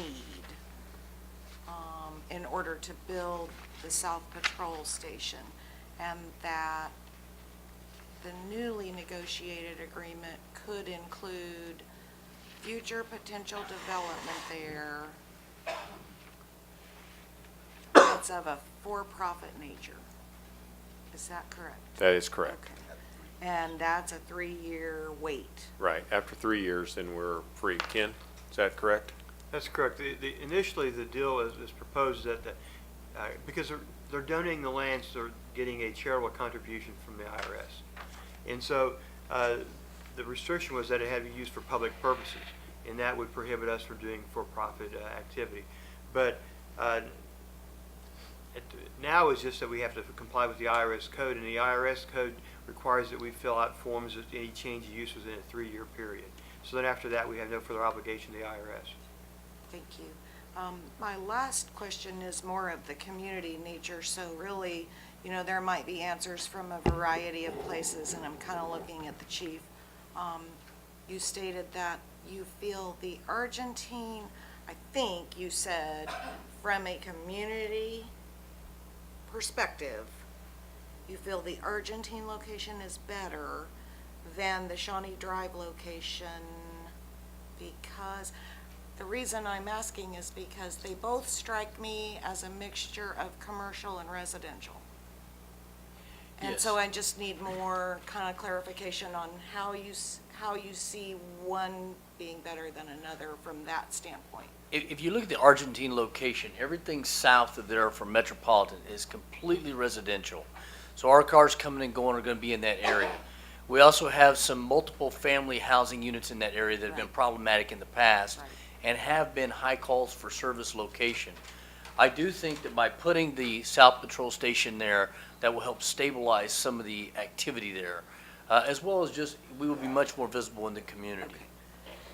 And Commissioner Murguia, you want to weigh in on that piece of it or any piece of it?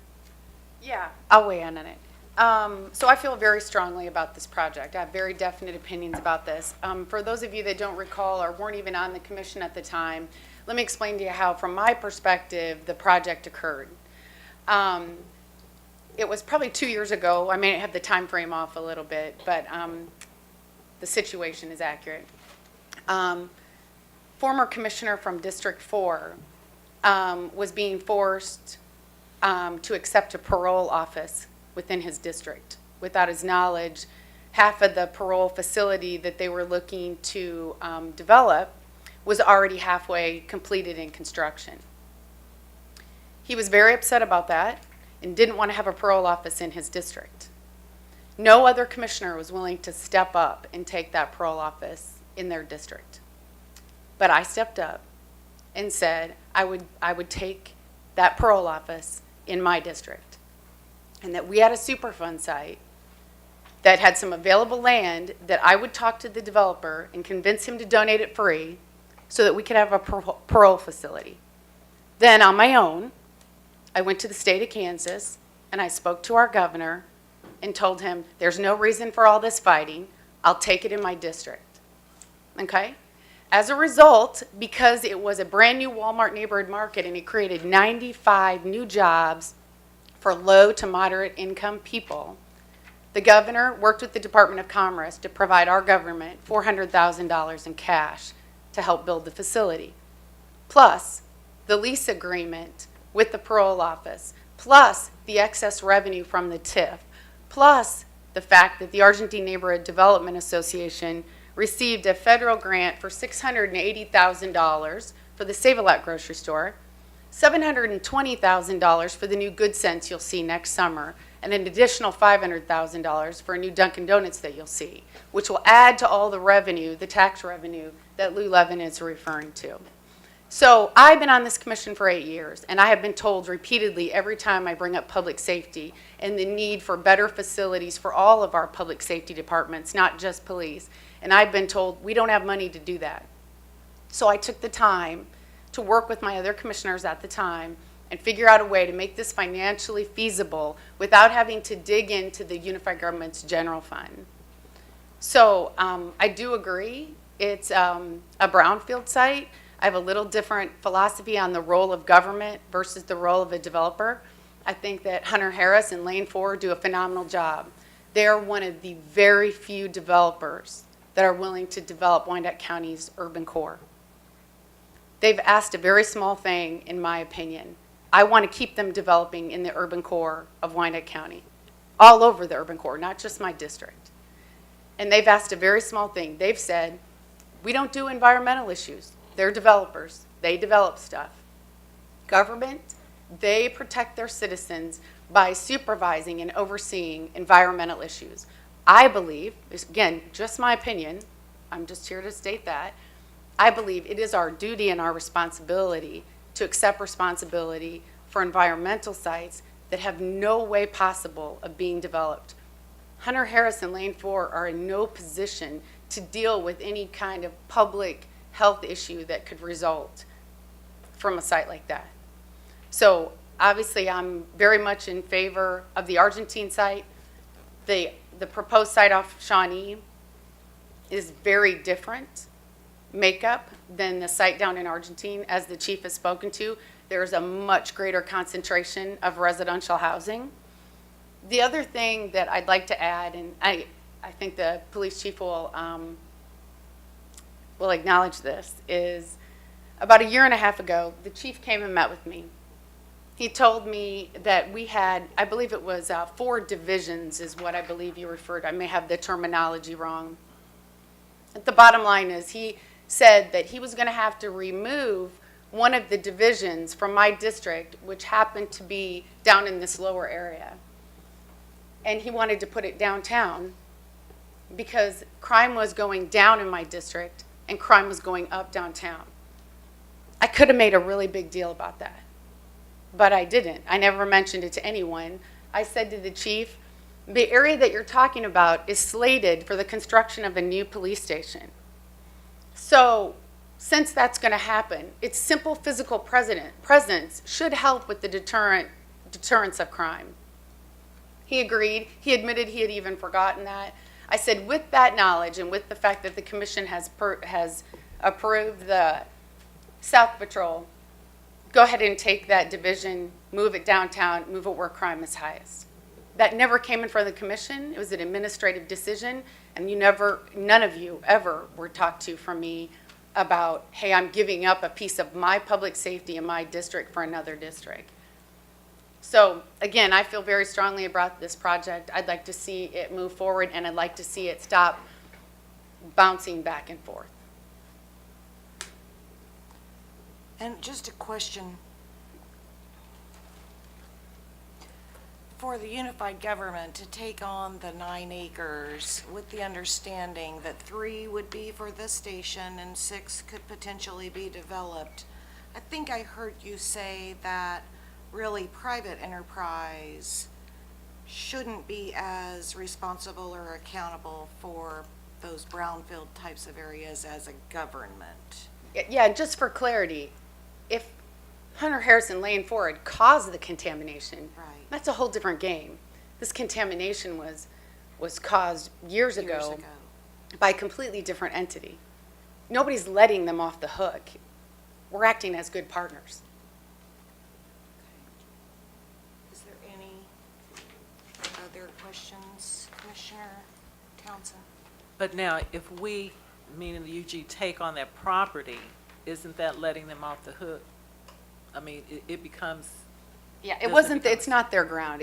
They took on dirty ground for us in a poor urban district to try to redevelop it. And I thank them for that. And I'm glad that, this is probably the real deal. I bet if I talk to Mr. Harris, because I work with him on a regular basis, I bet I might be able to convince him to not make that piece of ground part of the deal.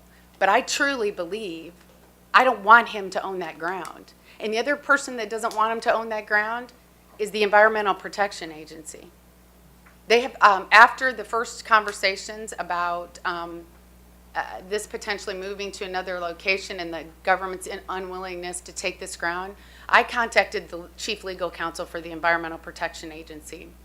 He wrote a letter to me, which I forwarded on to Administrator Bach.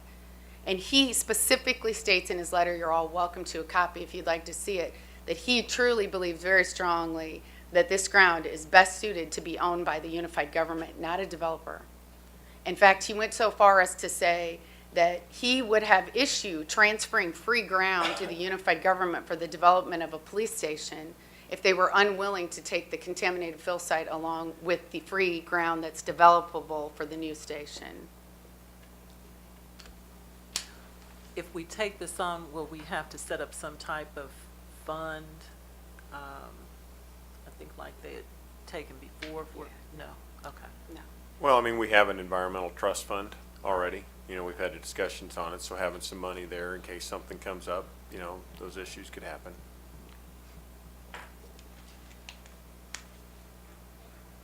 Anyone else? Any other questions, comments, or concerns? Anything more from the chief? So, anyone from the public? I know we've had Commissioner Murguia. Does anyone from the public want to speak on the issue? You're more than welcome to step forward to the microphone, and please give us your name and your city of residency, and please speak into the microphone. Good evening. I'm Darren Fulton. My city of residency is Bonner Springs. I'm a police officer with the Kansas City, Kansas Police Department.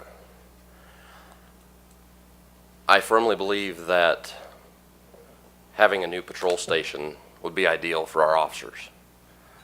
I speak to officers every day who work in South Patrol.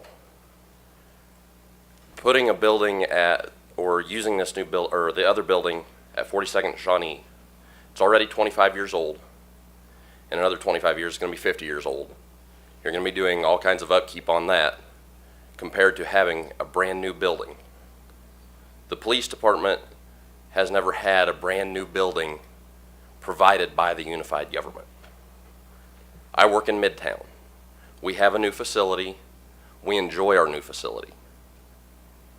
And it's not just about having new equipment and better cars. We have to go to work every single day at that station. We have to sit in a roll call room. We have to write reports. We have to put on and take off uniforms, use facilities. And it would be nice to have something new that we can call ours. And putting it in an area in Argentine that is visible to the public, where everyone can see us going in and out, being in those neighborhoods. That is beneficial on the city's end, but it's a benefit to us too, because it will help deter crime. I would appreciate deep consideration to build a new building, to give us something that we can be proud of, that we haven't had some things to be proud of for a while. I believe it would boost morale. There are officers that are loyal to South Patrol that have worked there for years. Giving them something to give them pride in and give them a little payback for their loyalty for working there for so long, I believe they would greatly appreciate that.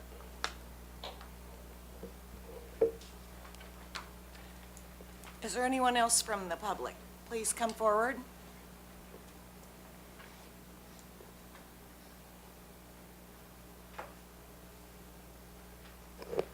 Teresa Gardner, Kansas City, Kansas. I've heard very logical arguments for and against this facility to go in Argentine. What I'm not hearing is what is more important. Is it, you know, financially it's about the same. But to me, the most important part is deterring crime, reducing the crime rate in the area, helping the businesses that are trying to grow and the commercial development grow in the area. You don't get that in Shawnee. And that, to me, is much more important than, you know, the building, the financial cost. I think you need to look at what's more important when you're weighing the differences. Thank you. Thank you.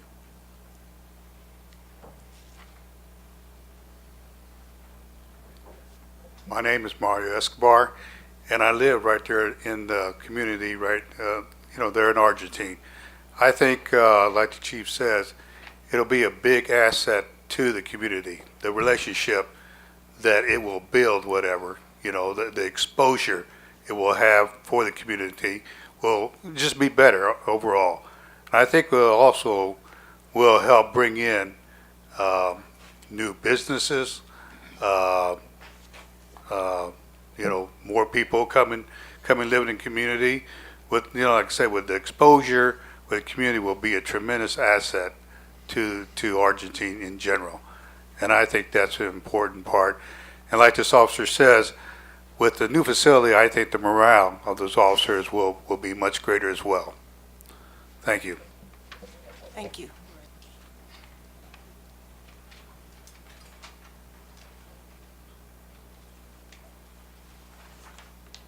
Hello, I'm Carol Nichols. I'm from Leawood, Kansas, but I tutor students in the Argentine area. It's very important. My kids in Argentine middle school that I tutor, it's just a no-brainer that they get to see the police officers, that they have that present, that they interact with the community. So while Johnson County might like having your Shawnee building a little closer to Johnson County. I think the building in Argentine is just a no-brainer. Thank you. Thank you. Anyone else?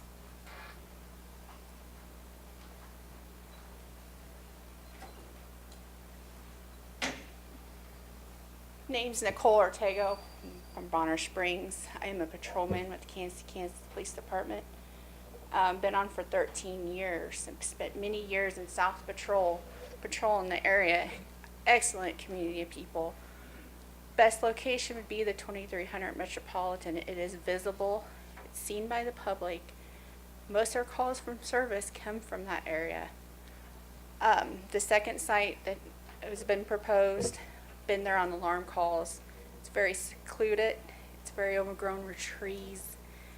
It's not visible and definitely not community, not open to the community as the new site on 2300 Metropolitan would be.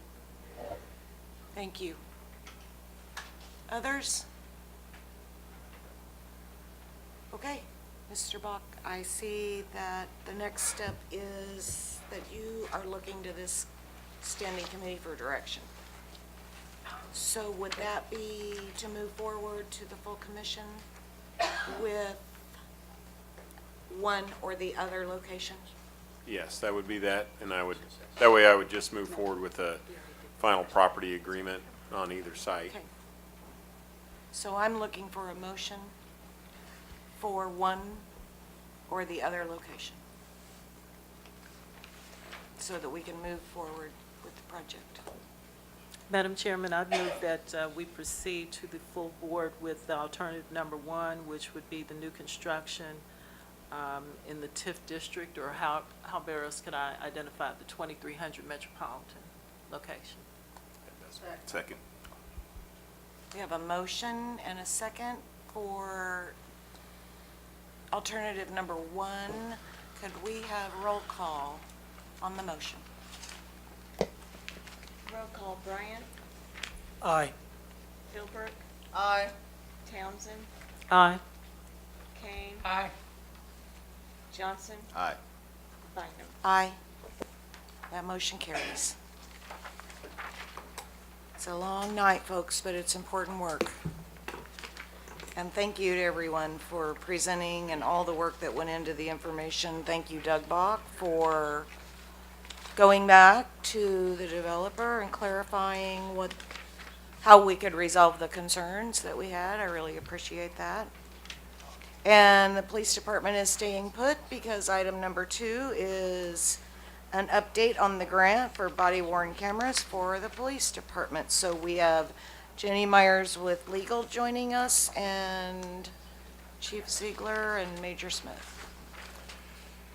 You know, Commissioner, as Chief Ziegler is getting his remote, maybe we could ask him about his hat. I think I noted it, but I kind of like his ball cap sitting out in front and what he's doing this week with his officers. Because the Royals won and they're going to the World Series, we authorized all the officers on the department to wear a Kansas City Royals hat while they're on duty through the duration of the World Series, hopefully to support the Royals to bring home a win. Very nice. That's awesome. Okay, I'm kind of going to I'm going to cover the body-worn camera project the police department's been working on for some time. There's a lot of pieces to this, but we applied for the federal grant, which was for approximately $352,000, and we were notified that we will be receiving that funding. So before we receive that funding, I kind of wanted to step through the numbers with you all so you'd understand the long-term cost of this project. The first piece here is the number of cameras that we're wanting to purchase is 235. Now, every 5 years the cameras have to be replaced. So we built this thing out for a 10-year period, so years 4 and 5, we're going to have to purchase half those cameras those 2 years to kind of spread out the cost. When we come down, we look at the total number of cameras that run 24 hours. It's 89. Those are the ones that are in our patrol stations where officers patrol 24 hours a day. Those cameras would be used, have heavy usage. The ones that will be used 8 hours, the number of those cameras is 67. Those would be in units like community policing, the traffic support, and our TAC team. Now we start getting down to factors that impact the amount of storage we have to have for the camera project. So we're guessing, and these are all guess. There is no good study out by any agency regarding how much the video cameras are used, how many hours of footage are recorded, what percentage of the footage is short-term storage and then long-term storage. So we're guessing on these numbers at this point. But we're guessing that on average we're going to have about 360 minutes of recorded time, or 6 hours per officer per shift. Out of that 360 minutes, we're looking at short-term storage in the number of days. Our thought is to have a retention period for videos that are not connected to a criminal case for 120 days or 4 months. Out of that, out of the videos that are captured, we're anticipating 20% of those videos would need to be saved long-term, 3 years or till infinity if it's a homicide. So these are the numbers that we use in trying to figure out how much this program was going to cost us. So the next thing we did was we built out the cost in this slide. And I'm just going to kind of try and hit the highlights here real quick. Google Fiber, initially we didn't know if we were going to get Google Fiber, so we ended up looking at BPU and what the cost would be to the department to install Google Fiber. We've got to have fiber, I'm sorry, not Google Fiber, to install fiber. We have to have fiber in order for this project to move forward. Fiber is important because we need to download the videos recorded at the patrol stations at the patrol station, and then it's transmitted down to police headquarters where it's put on our servers. So the cost, if we use BPU, was $500,000. We were told late last week that we believe that we can install Google Fiber for less than $100,000, so we could back $400,000 of that out. The next thing we looked at is when we talk about our short-term storage, to buy the storage spaces that we need, it's $673,000. To buy the long-term storage that we need, it's $134,000. So the first year, we're looking at about $160,000, which would need to be spent this year to connect our Google Fiber and to hire an additional employee. This employee cost here, we have 19 video cameras in our patrol cars approximately. We have one employee that spends half her day burning those videos to CD that are connected to criminal cases. Okay? 19 cameras. We're going to have 235 video cameras, and we're going to have a full-time employee to manage this program for us. So with salary and benefits, we factored in $60,000 for that position. As we move across, you can see when you buy the servers next year and you buy the first round of cameras, you're looking at $1 million. Spread out over a 10-year period, the cost of the program, minus the grant money and minus the $400,000 we'll save by going with Google Fiber, you're looking at a $3.3 million project. It is a big price tag. But if we move forward in this project, you have to understand this is not going to be a project that the police department will be able to back out of at a later time or downsize, or say, let's defer the cost a few more years before we replace our storage units. This is a cost that will have to be budgeted and spent annually in order to keep this program going. Some variables that I don't know about. So I can tell you right now, looking at today's cost, the police department believes that you're looking at $3.3 million. However, I do not know what the cost of technology will be in the future. And then the other piece that factors in this is the state legislature last year had drafted some language for a state statute that would dictate how long police departments would retain videos, who would be entitled to access those videos, what would happen if an officer was sued or a complaint was filed against the officer and for some reason there was no recording. So the state could come in and draft legislation that could greatly impact the cost of this project, and those things I can't calculate right now. So before we accept the grant, I kind of wanted to give an overview of the cost so that you would understand what we're looking at long-term and some of the the costs that we couldn't determine at this time. And I'll answer any questions if I can. Douglas, Yes, sir. do you think you're gonna have $3.4 million with, hell, and that's with, we don't even know what, you're right. I was there when the state talked about how much, or what they could do to us, we don't know. Yes. In my mind, I don't think we're prepared to move ahead with the cameras. Because I don't know where we'd come up with the money. Well, and that's why I'm asking the chief to kind of lay this out so we go into this with our eyes wide open.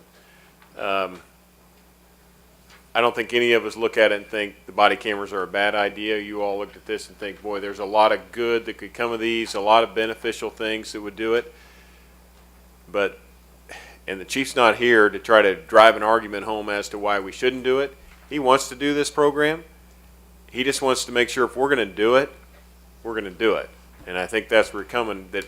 And 3.3 million gets a little daunting. You know, we back out the $600,000 we'll spend of that $300,000 in this upfront year that we have budgeted. And then I divide it over the other 9 years. You know, so we're a little over $3. So, but with other contingencies, you're $300,000 to $400,000 a year of equipment, Commissioner, that you pointed out earlier, that we currently are having trouble updating, that we will have to add to the police department's budget to get updated every year. So, And that's my point. yeah. We had to purchase some radios at the radios themselves at $2 million. Now, I was on the commission at the time, and over 2/3 of the commissioners weren't here yet. Yeah. So when they came on, they wanted to know why we spent that money. Well, we spent that money so we could be hooked up to the surrounding municipalities, and knowing if there was something catastrophic that happened, that we would be able to communicate with them. And that's just $2 million and a cost that'll last a lot longer than this. And the reason I'm saying that is because this is good. This would be the gift that keeps on giving. You know, and do I want them? I absolutely want them. Can we afford them? In my mind, not so much. Mr. Bryant? Chief, you mentioned the potential legislation coming out. That would only be applicable if we chose to go with the body cameras, right? Well, last year that proposed legislation actually was mandatory for all law enforcement officers. So the state tried to propose that every law enforcement officer would have a camera. That didn't go through. Commissioner Johnson? Have you all explored any other alternatives to this? And I don't know what that could be out in the world of cameras and things of that nature, but have you looked at any other alternatives to this particular item? Well, you know, one of the main driving costs here is the storage for the videos. So we went and we looked at what would it cost to be on the cloud for to contract with a company who would store, purge, manage our videos for us. Well, we were looking at this project prior to the Ferguson incident. And at the time, we were looking at body cameras where the videos were downloaded, they were sent automatically to the cloud.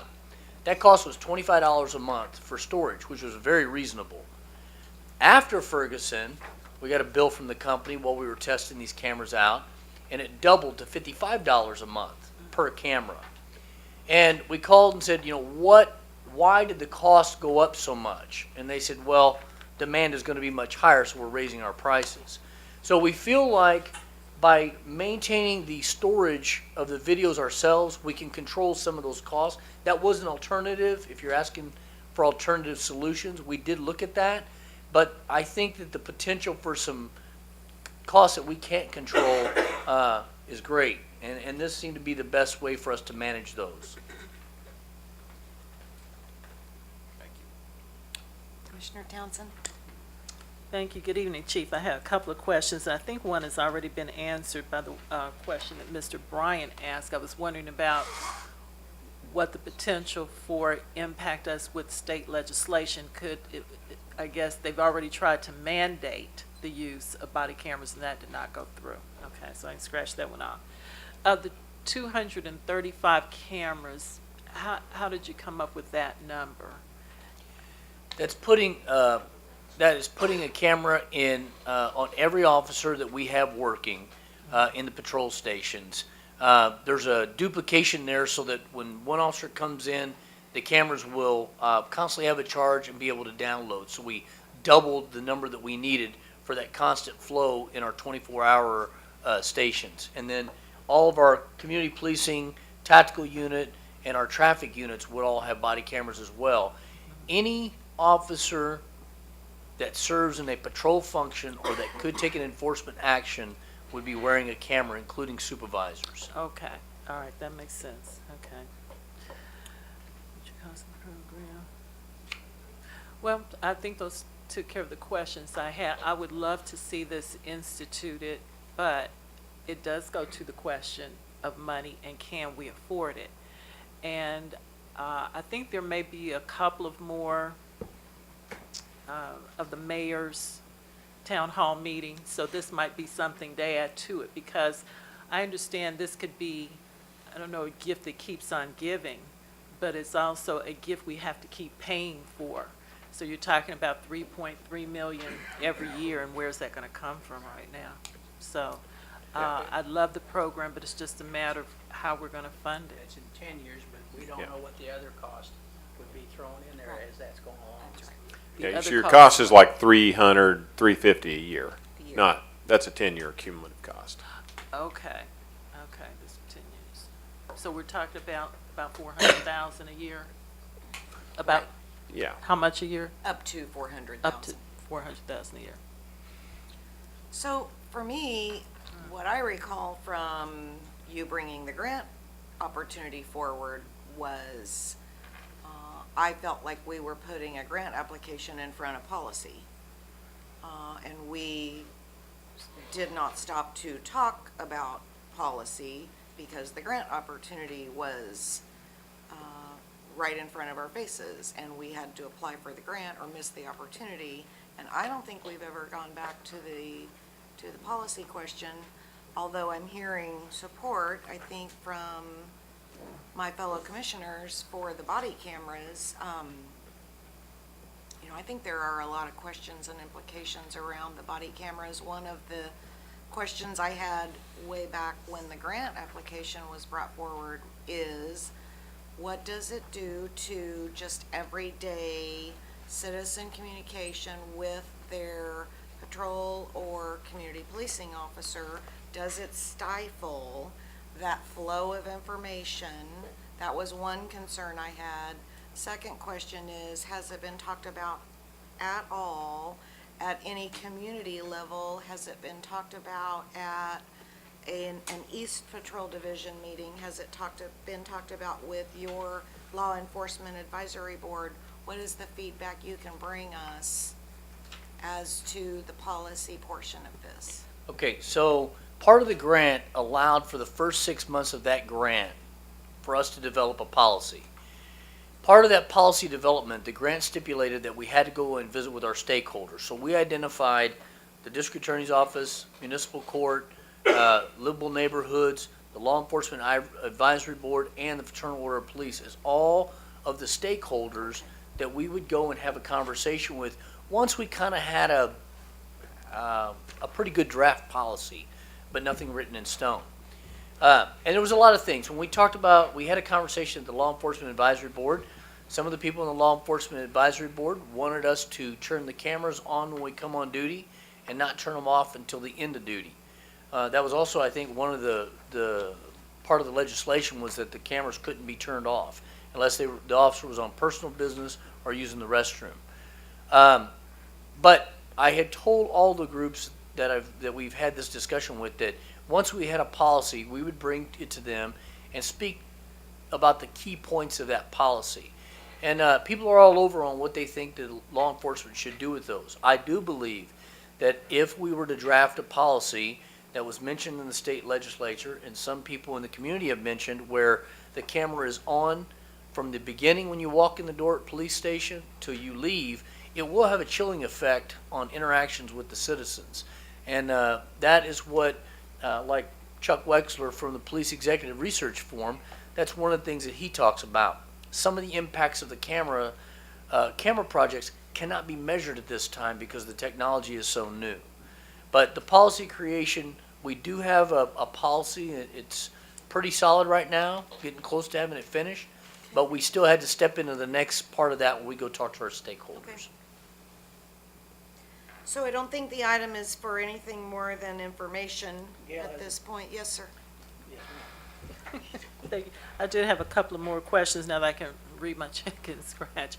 You mentioned, Chief, earlier that this was not the kind of project you get into and then get out of later. Could you talk about more why that's the case? And also, the $352,000 grant we're talking about, if we're talking about an annual cost of about that much or maybe a little bit more, is this grant annual or this is a one-time shot? One time. Yep, it's a one-time shot grant. You wanted me to talk about the first piece.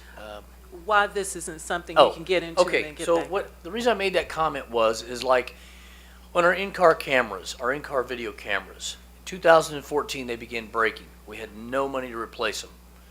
I directed the garage fleet services to begin removing those units from the dashes of our patrol cars, because when an individual gets pulled over and there's a broken camera sitting on the dash, the assumption is that the interaction is being videoed, and they weren't. So we removed the cameras that were broken. Chief Ellen Hansen at the time, I explained to her what was going on, and she found funding to be able to replace all the in-car cameras. Once you put the body cameras on our police officers, we will not be able to say, hey, we don't have the money right now to be able to do this. I believe this will take a priority over other expenses that the UG has, because the community will come to expect and demand it. Meaning, if an officer goes on a call and he or she is not wearing a video camera and an arrest is made and charges are filed, I would speculate that when they go to court, jurors will say, well, there's no video camera, that was intentional. Everybody else has got a camera, why didn't you have yours? Well, mine was down, it couldn't be replaced. I believe that we're going to lose criminal cases as a result of it if we don't stay on top of the program and fund it appropriately. Thank you.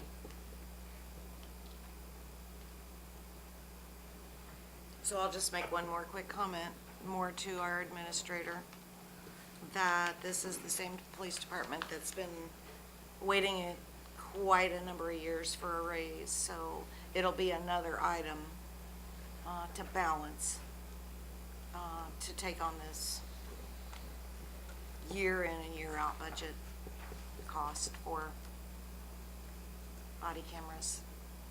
Yeah, no doubt. When you lay this out, Commissioner, the amount of cost, that's why I wanted the chief to be able to make it clear to you.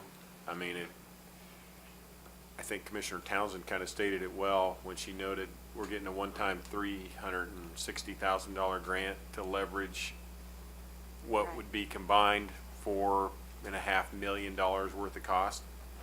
That's a pretty small matching amount of money, and certainly doesn't drive our decision-making process. Not like it did last summer when we put this before you and had an opportunity, we thought, to get a $500,000 grant, and we'd have to put about $500,000 into it. As we're looking at policy, we also look at what are all the costs of the operations. Now we have a better feel for that as we've gone forward to it. And yeah, if we make a decision to go forward, I don't think it's a decision based on this grant is something that's really going to turn that for us. It's a decision on something we're willing to commit the funding to this to pay for these cameras. I mean, $300,000, I mean, we can buy 10 cars with that, so I mean, there's an issue that comes to what's our priority first, and maybe there's a better time for it in the future as we get everything laid out. There'll also be some economies to this. This is a very hot item right now, and not saying it's something we shouldn't go in that direction, but it doesn't mean we have to go there immediately. Thank you. Melissa? Yes. So I agree with everything that's been said here, and we all like to jump on the bandwagon when there's the new, latest, greatest thing to do. And if we had the money, that's the biggest word in the dictionary, if, then we could roll the die and we could hope that we would have plenty of money to take care of those things that may jump up and bite us in the fanny that we don't know are coming down the pike. And I would rather have money going toward things for our officers that we already know they need than throw money at this point in time. That's just my opinion. Okay. Again, I think this was information only purposes for tonight. So we thank you for being so patient and waiting to discuss it. And we are not yet done with our first standing committee agenda. So we will boldly continue to move forward. And the next item is Mr. Mike Tobin with the annual review of our solid waste management plan. Mr. Tobin? Thank you, Chairman. In order to be brief, I'm going to turn this over to Tim and Kirk right now. They developed this. We're here again this year. It's our, we're here twofold this year. Not only is this our annual review of our solid waste plan, but also this is our update on our 5-year plan that we have to submit to KDHE. We had 2 meetings this year, and I'll let Kirk talk more in detail once we get Has he got the PowerPoint? our slides going. Here we go. Okay, like the slide says, all counties are required to have a solid waste management plan and a solid waste management committee, which we do have. And that's taken by the Kansas Department of Health and Environment is the agency that requires that. And like Tim said, we did have the annual review of the plan, plus we did a 5-year plan and update to the 5-year plan, and this is the second time that I've done the update to the 5-year plan, so it made it a lot easier. Let's see which one. The solid waste, the review was conducted in April by the Wyandotte County Solid Waste Committee. We reviewed the solid waste infrastructure in place that to manage it, both from the public side and the private sector side. And we looked at our current programming, and we evaluated the goals of the 2010 5-year solid waste plan. The major changes that we had this year in the annual was that the yard waste center opened up from the old recycling center. It was converted into the yard waste center in 2014. And also that Deffenbaugh now accepts yard waste and tree limbs at the landfill. And just this year, or the first in 2014, at the yard waste center, we had 431 loads that came in the first year, and through the middle of October, we have double amount of 863 loads that have come through at our yard waste center. So that was a good improvement. The 5-year plan, we looked at, had that meeting in late July to approve that with the Solid Waste Committee. We had updates for the population, for the solid waste infrastructure, what kind of waste we generate, what type of waste do we have, potential changes that we saw in the system of things that are happening, and changes in community input and education, and then also some new goals for the next 5 years from 2015 to 2020. And as required by KDHE, we also had a public hearing, and the Wyandotte County K-State Extension reviewed the plan for us. In a nutshell, after looking at the waste that is generated, we came up with waste reduction strategies and they involve reducing the amount of waste that both businesses and residents generate, reusing items, and secondly is recycling for residents and businesses. Currently, we have businesses are not regulated, so we're going to be coming up with some programming to try to encourage more businesses to do recycling. And we're going to continue with the yard waste efforts and strategies to increase yard waste, to divert that from landfills. And another one that we're looking at is food waste, and trying to divert the food waste. And we'd really love to see that put into use where people would be able to be fed from that. And then some of the special wastes. I could go on and on, but I'm not gonna. So Kirk, I just want you to know that you've been tapped for carrying out the strategies, and one of them is the marketing and the continued marketing to improve our recycling numbers. And the mayor had said when we were looking at this item in agenda review that he would really like more of the green bins, but that there is an alternative. If you don't have a green bin, you can still recycle, and there are ways you can identify your receptacle as recycling. And so we're really looking to you to get all that done. Market to the community all of the efforts for reduce, reuse, all the ways we can recycle. If we can get some more green bins, we'd love it. So we know you're working hard on this. Just one point with that. Since we started it in 2008, curbside, every full year it's averaged 4.7% increase in volume. That's great. Over that number of years. We want to continue to see that. I do too. Anything? Anyone else? We appreciate the work. We're sorry about the late hour. No, Mike wanted me just to say that we had approximately 22 to 23,000 bins that we've put out over the last few years. And I know that you're out of them. Yes. So, okay. Anyone else? Thank you very much. Oh, yes. So you're out of them. Wonder if we are willing to buy our own bin. How much are they a piece? That's being discussed with our contractor right now. Oh, great. Okay. The last ones that we distributed, they purchased, and it looks like they're more than willing to do it again. Okay. Thank you very much. And our last item, Mr. Tobin, is CMIP projects for 2016.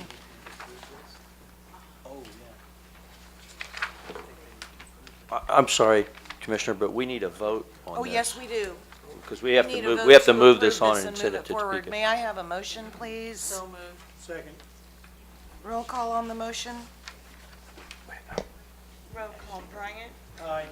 Philbrook. Aye. Markley. I'm sorry. Townsend. Aye. Kane. Aye. Johnson. Aye. Bynum. Aye. Motion carries. Thank you. Mr. Tobin. Last but not least, here comes our county engineer, Bill Heatherman, that's going to discuss the CMIP that you approved with the last budget for the projects in 2016. And these are the projects that will be under construction in 2016 that are part of the plan.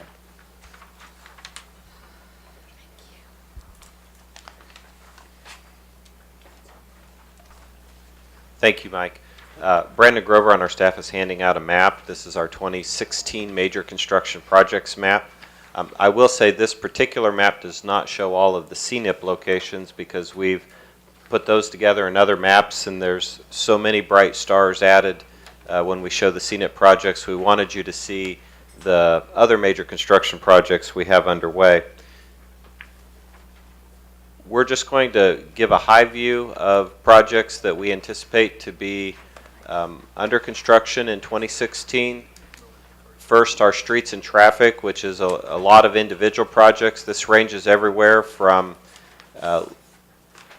federally funded projects like Leavenworth Road intersections, to our neighborhood street resurfacing, our ADA pedestrian ramp program, the commitment that we've made to do upgrades to sidewalks and other infrastructure in Fairfax Industrial.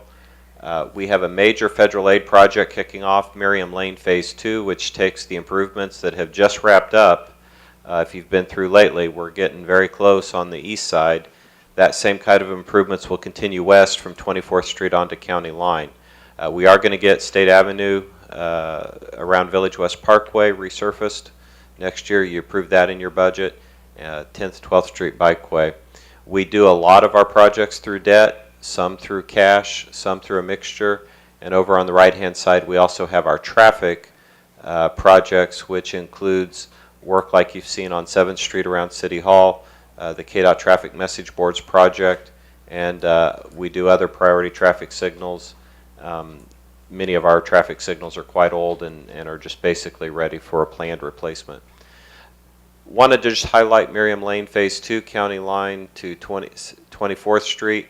That will continue the major upgrades, including curb, better control of the pavement edge, sidewalks. We are able to include a bike lane in that project, new LED lighting, and overall facelift. And in the corner there, you just see a little piece of a planned street. If you're familiar with kind of where the county line just mysteriously slides through as you're going on Miriam Lane, it turns out to be at kind of a complicated set of intersections. So we've coordinated with Overland Park so that we can bring our project to a nice clean close. Leavenworth Road intersections, I know Commissioner Philbrook, this has been near and dear to your heart, as other Leavenworth projects have been. This is, KDOT projects are a long time in the making. It has already been bid. The contractor is on board because we're going into the winter construction season. They're working on their scheduling and deciding what they want to do to kick off with. That project was also coordinated and has been coordinated carefully with BPU because of the Nearman plant upgrades that'll be north on 55th Street. In terms of bridge projects, for particular 2016 focus, the Riverview Avenue Bridge replacement is the main bridge project. We go up and down in terms of the number of bridge projects we have in any one given year. Stormwater projects, we've mentioned before, we've done a lot of good on Turkey Creek, and we continue to have pieces of the Turkey Creek program that are coming through. We also are moving into this era of being able to do major backyard improvements. The 82nd and Torome storm sewer improvements, what we also call Stony Point, is a multi-phase set of improvements. We have another neighborhood that was added to the CMIP, Stonehaven, and we're doing some of our projects through debt, others through cash, funded by the stormwater utility. And we do an awful lot of just spot repairs. We have very significant amount of programs that go out and just handle individual locations, a lot of them brought forward by our maintenance crews. Wanted to just highlight the 82nd and Torome storm sewer improvements. This is basically a major maintenance. There's a existing open concrete line channel. The concrete's pretty spalled. In some places it's almost disappeared. It's a no man's land in the backyards of a long run of neighborhoods along 82nd near Torome. We're going to be able to put that entire system underground, enclose pipes, restore the backyards, and that system being underground will be less subject to degradation, be longer lasting. Turkey Creek, as I assume many of you know, Turkey Creek just magically disappears under I-35 and comes out at the Kansas River through a tunnel that was built about a century ago. Extremely major repairs were required to that tunnel. What has it been, Mike, 10 years ago? And we have ongoing inspections every year that we do, and this is a planned improvements. Basically is going in and shotcreting portions of the wall material to keep up with degradation so that we do not have a repeat of the kind of emergency major repairs that were required. This is a pretty big year for us on the Turkey Creek Tunnel. And that project is actually split 50-50 with City of Kansas City, Missouri, but the UG is the lead agency for taking it through. Sanitary sewer projects, and as you continue to hear about the consent decree, we have a lot of work going both at the plants and in our system. We're doing a significant project at Caw Point, our solids dewatering facility and digester rehabilitation. We used to incinerate our solids. The rules have changed. That's really not efficient to do that anymore, so we're doing a dewatering and be able to handle those solids differently. Doing work out at Plant 20. We're doing some hydraulic capacity upgrades to the plant. And then we also have, again, a lot of collection system work, pump stations, sanitary sewer rehab, ongoing repairs. And this is just a picture of that Caw Point Solids dewatering facility and digester rehab. If you're interested and want to see the tour, let Mike know, and we can certainly arrange to show you what your money is going for. It's quite a facility that's under construction at our Caw Point plant right now. And this was just to give you an example of the range of places that we are working in any one year on our sanitary sewer spot repair and our trenchless program. What that trenchless is, many of you are aware of the idea of lining the inside of sewers in order to make them watertight without and repair structural defects without having to dig them up. And as Trenton Fogelsong mentioned earlier, we've done a lot of upgrades with our work maintenance and management system in GIS, so it's much easier to map and track and see the geographic distribution of these spot repairs than it has been in the past. We do a lot of different type of projects, and some of them just kind of seem simpler to put together. On the last slide is miscellaneous. We're working with Justice Welker and his group to help with any questions they may have on the Route 107 Southern Expansion upgrades.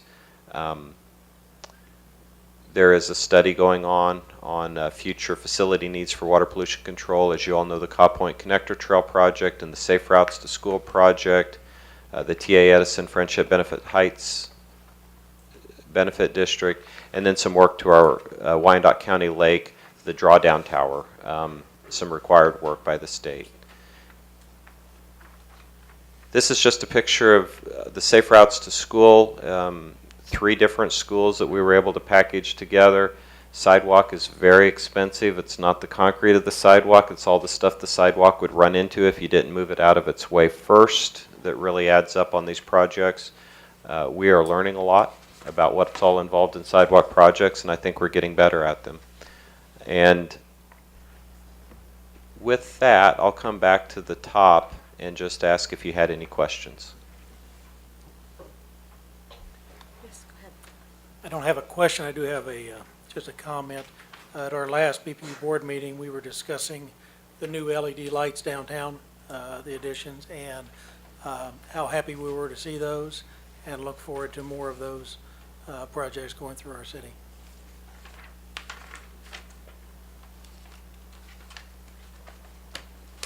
Any other comments? I might make one, if I may. Sure. And maybe this is you, Mr. Bryant. I think one of the concerted efforts we want to work on probably in going forward as we build out our 5-year plans is making sure we're doing that in coordination with the BPU. So I think that way when we get into some of our major road projects, as you're looking at your future years, what you can do along, maybe if you're doing pole repairs or changes, or like on State Avenue, I think is a great example where the commission is really investing more money to beautify that and make that more of a community element. Then that would be one that you may look at and say, gosh, where we have some above ground lines, maybe we'll do something. And if we start, this meeting, we're showing you what we're doing in 16, so it's hard to react and have as much, but the next meeting is when we come and we say, here's what we're doing 17 on forward. And that maybe even you want to have a member of your staff or whatever come over and could see part of that, and I can talk to Don as well. But I think those might be our opportunities that we've missed the boat on in the past, and we want to work together with you guys so we kind of project where we're at in those 5-year plans. And I think that's kind of what was intended by putting you on this committee, so we'd look at that. Yeah, that would be great. It brings to mind the recent one that was done up in Spring Valley, where there was it was kind of an alleyway that was resurfaced, and at the same time, because the BPU knew in advance, we went in and we did a lot of water main work, a lot of underground, so that 2 years later we're not tearing up a brand new road. to fix something that could have been fixed at that time, so. That would be wonderful, to work better. Okay.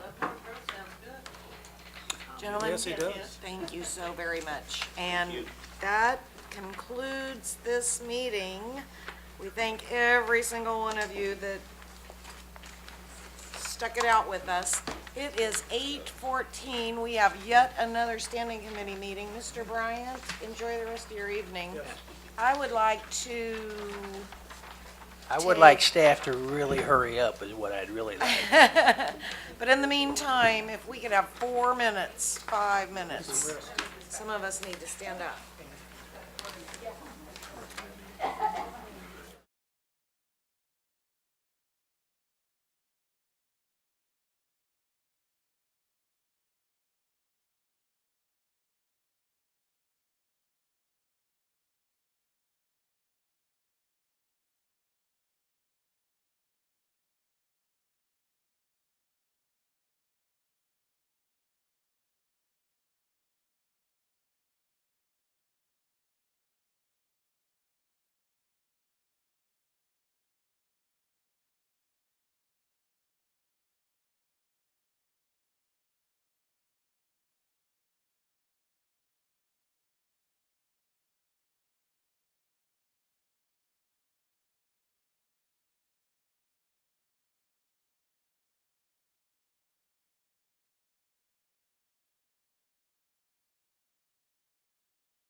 So we are going to go ahead and get started and call the meeting of Administration and Human Services Standing Committee meeting to order.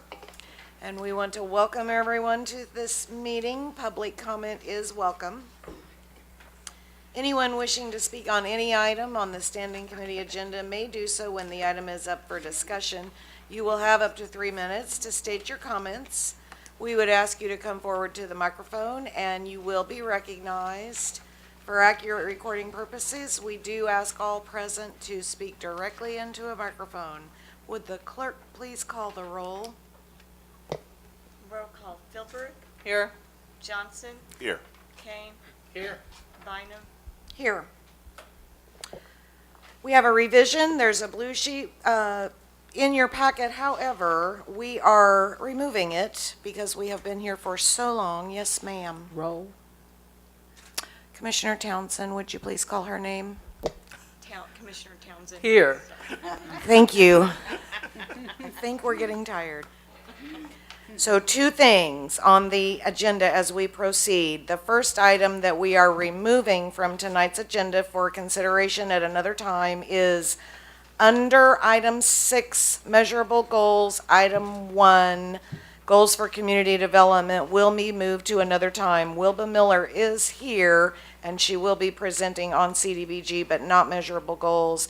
And then under the committee agenda, and I think tonight's meeting will demonstrate the need for this policy that we will be asking for approval of another day, but we've got staff that have been sitting here for hours and hours for approval of grants. And so the item that we are putting to another agenda night is committee agenda item number 4, which was the addition, the new policy granting administrative approval of certain grants. And the sooner we can do that, the better I think we'll all be. In the meantime, there are no minutes to approve this month, and that brings us to our first item of business, which is a presentation by the Greater Kansas City Chamber of Commerce. We also have Commissioner Ann Murguia. I am going to hand this over to you and let you introduce our guests for the presentation. Okay. Thank you, Madam Chairwoman. I want to thank all of my fellow commissioners for allowing Tobacco 21 on the agenda this evening. I have a number of health professionals from all over the metropolitan area. They're up here to speak to you tonight. They're also in the crowd in the back. I'm going to turn this over for a short, very short presentation. We're going to start off with Scott Hall at the end here.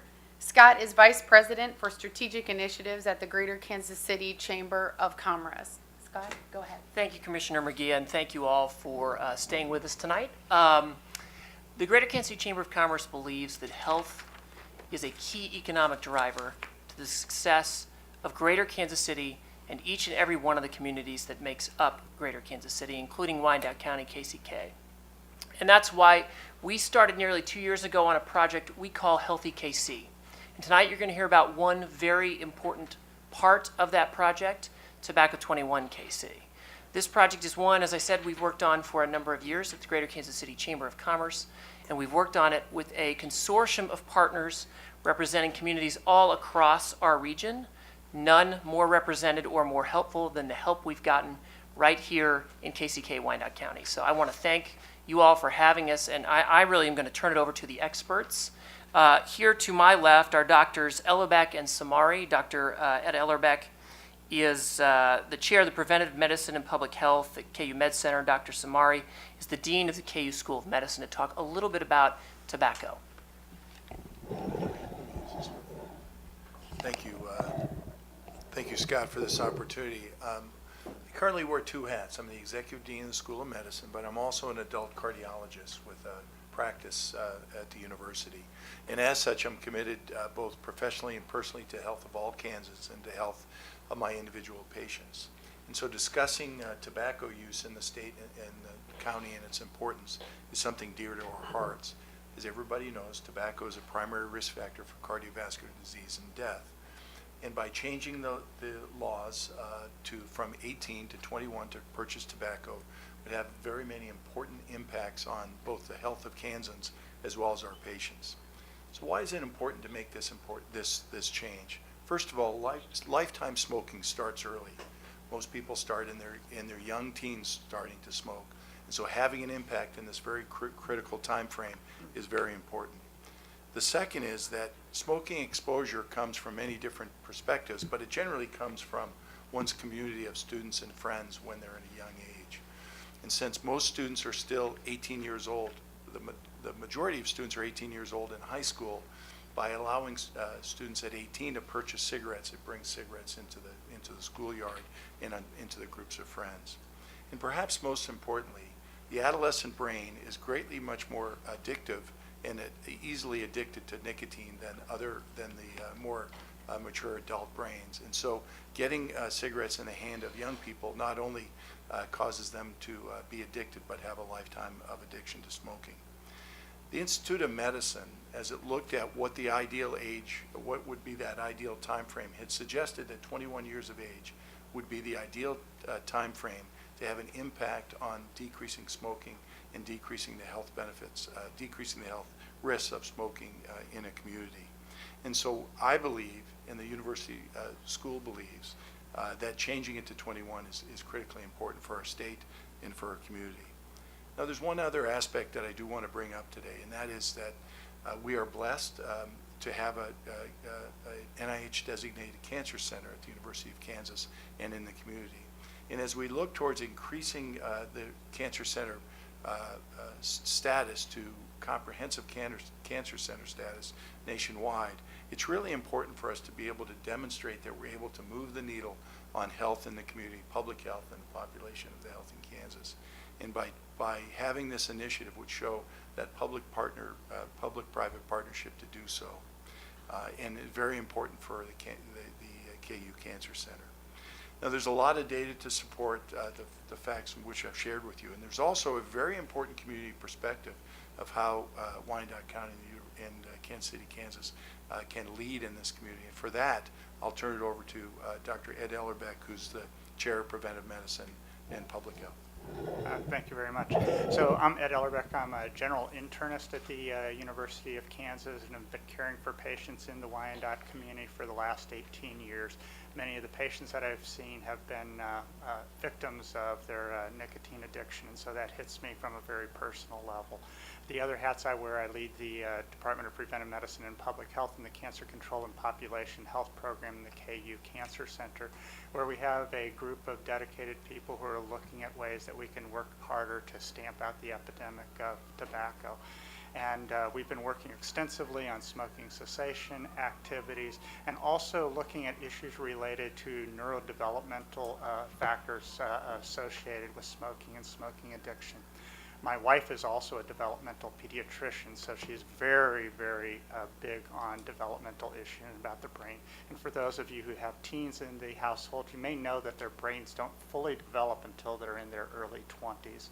So the nicotine, and so one of it, and yes, we know that the harmful effects that cause cancer and heart disease are related to the other products in the cigarette, but it's actually the nicotine that causes the addiction, and nicotine does affect the neurodevelopmental aspects of the brain. And so whether that nicotine's coming from e-cigarettes or regular cigarettes, it's an addictive substance that actually changes the way the brain actually works. And you may know that we actually have an epidemic of e-cigarette use in our schools. So when we're talking about tobacco 21, we're really talking about nicotine 21 and raising the access or the sale to age 21 for all nicotine products, whether it's a standard cigarette or an e-cigarette type of device. But anyway, that neuroplasticity results in the brain being more sensitive to the addictive effects of nicotine in cigarettes, so that if someone starts smoking at the age of 14, they're twice as likely to become a lifetime smoker as if they wait until their early 20s to be a smoker. And it also sensitizes it to other addictive substances. So we actually have data that nicotine then makes you more susceptible to other drugs that you might experiment with other times. And the earlier, again, that you're exposed to it, the more problematic that is. And interestingly enough, the data will show that, and I think Rebecca will show a little bit of this, but it's that even though we're talking about the group between 18 and 20 years of age, They're in the social networks with the younger kids in our high schools and our middle schools. So the biggest impact of this type of legislation is actually in the age group of 14 to 17 years of age. And then finally, I'm going to steal just a little bit of your issue. She's going to tell us a story about Needham, Massachusetts, and the Institute of Medicine report, which suggests that a Tobacco 21 type of initiative could reduce youth smoking by about 25%. So I just want to walk through a little bit of math with you real quickly. For every 1,000 kids that come through our schools, about right now, if we leave things the way it is, about 200 of them are going to end up as being lifetime smokers. If there's a 25% reduction then, that's 50 less smokers coming out of our schools from a Tobacco 21 initiative. Currently, 1 in 3 smokers will die as a result of their disease. So that's 17 lives saved for every 1,000 people in our schools today. And that's the type of impact that I actually can't have in my clinic, but the county commission actually has that potential power. Oh, so I will turn it over to Rebecca Garza. I don't know how I could follow that. So my name is Rebecca Garza. I work for the Wyandotte County Public Health Department in the Healthy Communities Division. I'm the Tobacco-Free Wyandotte Coordinator, and I'm also a Rosedale resident, so I'm really happy to be here supporting one of my commissioners. So I'm here to really walk through the specifics of the policy, though I think everyone touched on a lot of it. So we're here talking about the sale and purchase of tobacco products and limiting all of tobacco products, including those alternative nicotine delivery devices that we mentioned before, to those 21 and over. So that does not include possession. We are not talking about anyone actually possessing those products. And I think Commissioner Murguia will go into that more. So the great example that we have about Tobacco 21 is Needham, Massachusetts. And Needham, Massachusetts is a community that is very similar to Leawood, Kansas. It is a suburb of Boston, and it is surrounded on all sides by Boston itself or other suburbs, so a very populated area, I'm sure you can imagine. And they were the very first community to pass Tobacco 21, and that was passed in 2005, so we have a lot of great data from them. And after that policy change, they saw a decrease in just the first 5 years in their teen smoking rate of almost 50%, which is huge as far as public health interventions go, incredibly effective. And that was just in their one community. In the surrounding communities, they did see a decrease of about 20%, and that's due to some of the education campaigns that were going on. But you can see that vast difference, that 26% difference that could really correlated with Tobacco 21. And so we mentioned before the Institute of Medicine report, which really emphasizes that this is an incredibly effective public health measure, and that's really, like Dr. Ellerbeck was saying, all about the social circles. We're keeping tobacco out of our high schools, and that's because 80% of our area seniors are 18 when they graduate, which means they can purchase those tobacco products for their friends that are 17 and younger, and through that kind action that they're doing, that's how we get our teen smoking rates as high as they are.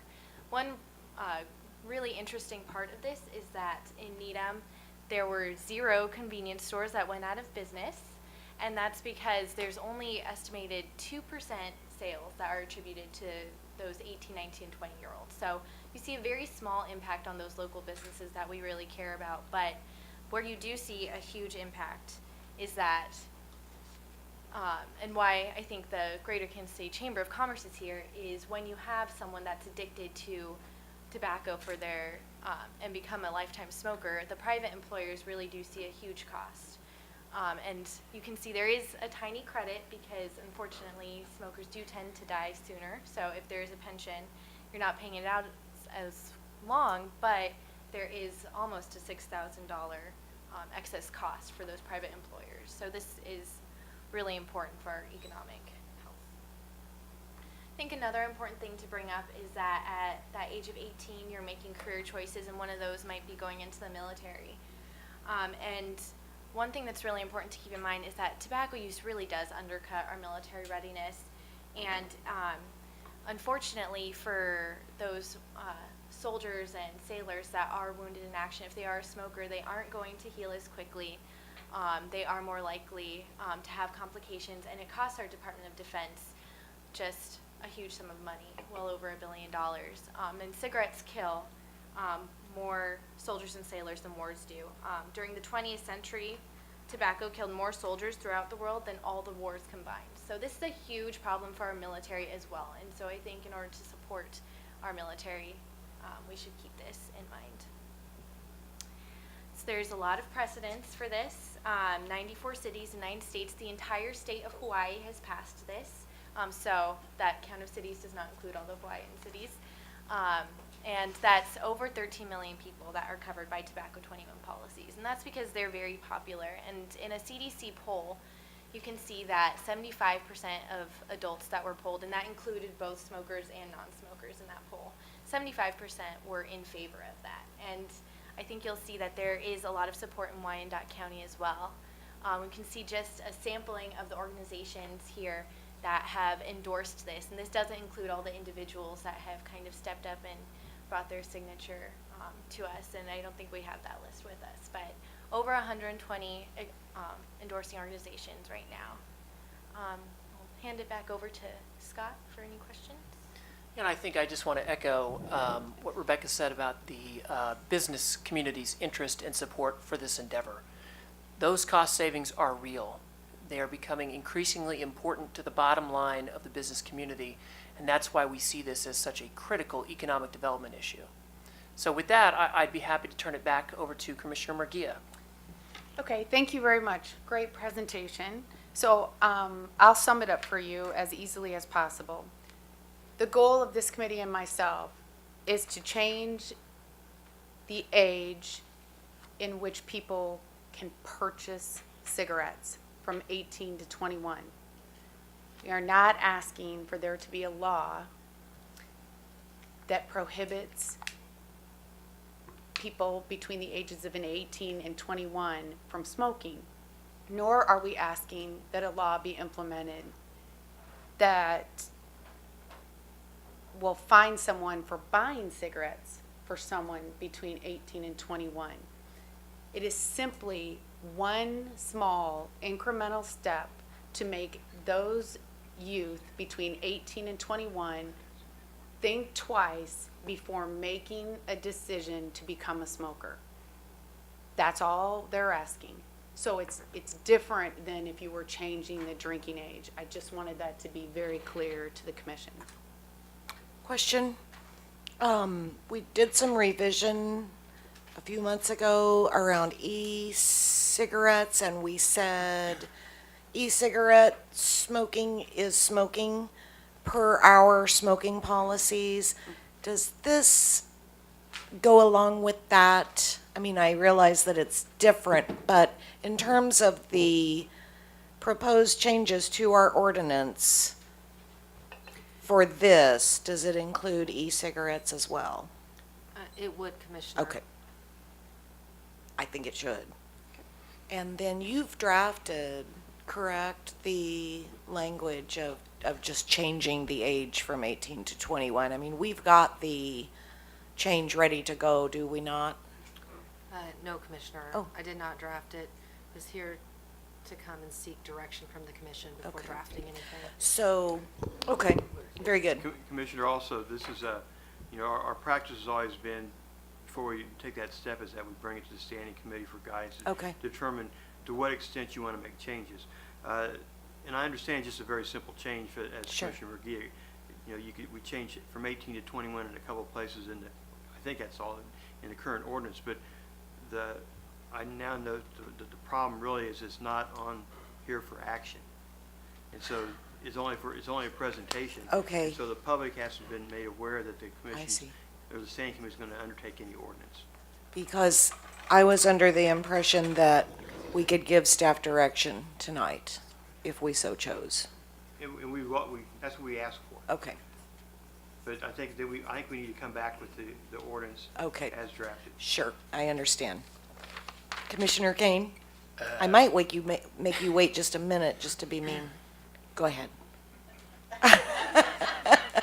I'm not interested in the change. Now, I'm not a smoker, never been a smoker. But these people serve in the armed forces for us, and you know, they're under some stress. And when my brother was in the Air Force, he smoked. When he got out, he quit. But I don't, you know, we're to govern, not dictate.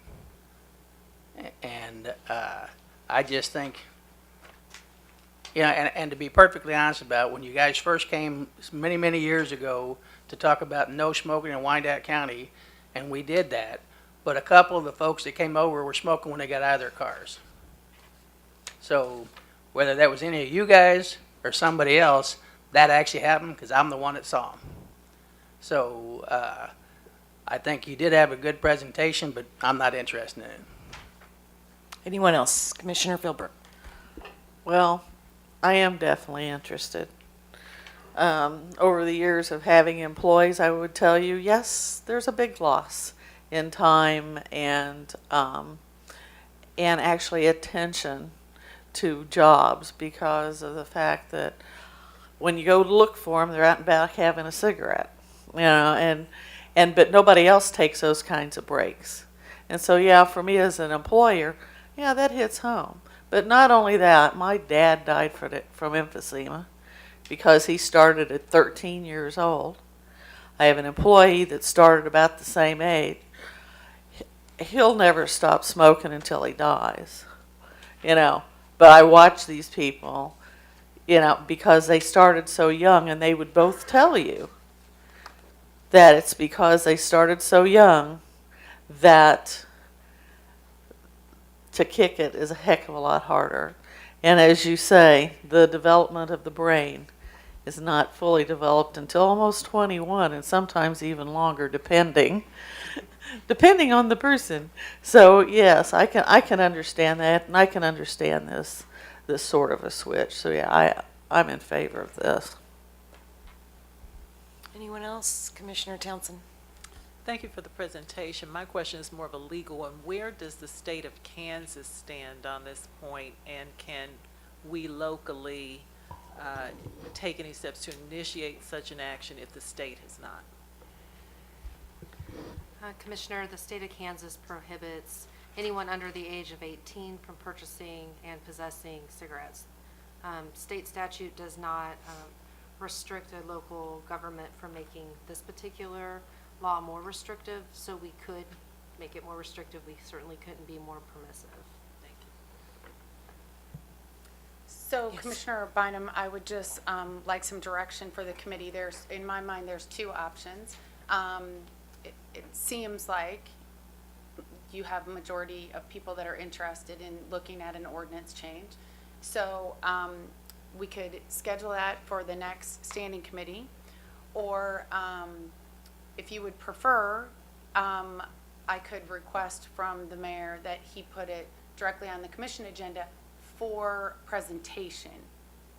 But if you would like it to come back here, it's all up to you guys. So I don't think it needs to come back here. I think it could be requested to go straight to full commission for a presentation.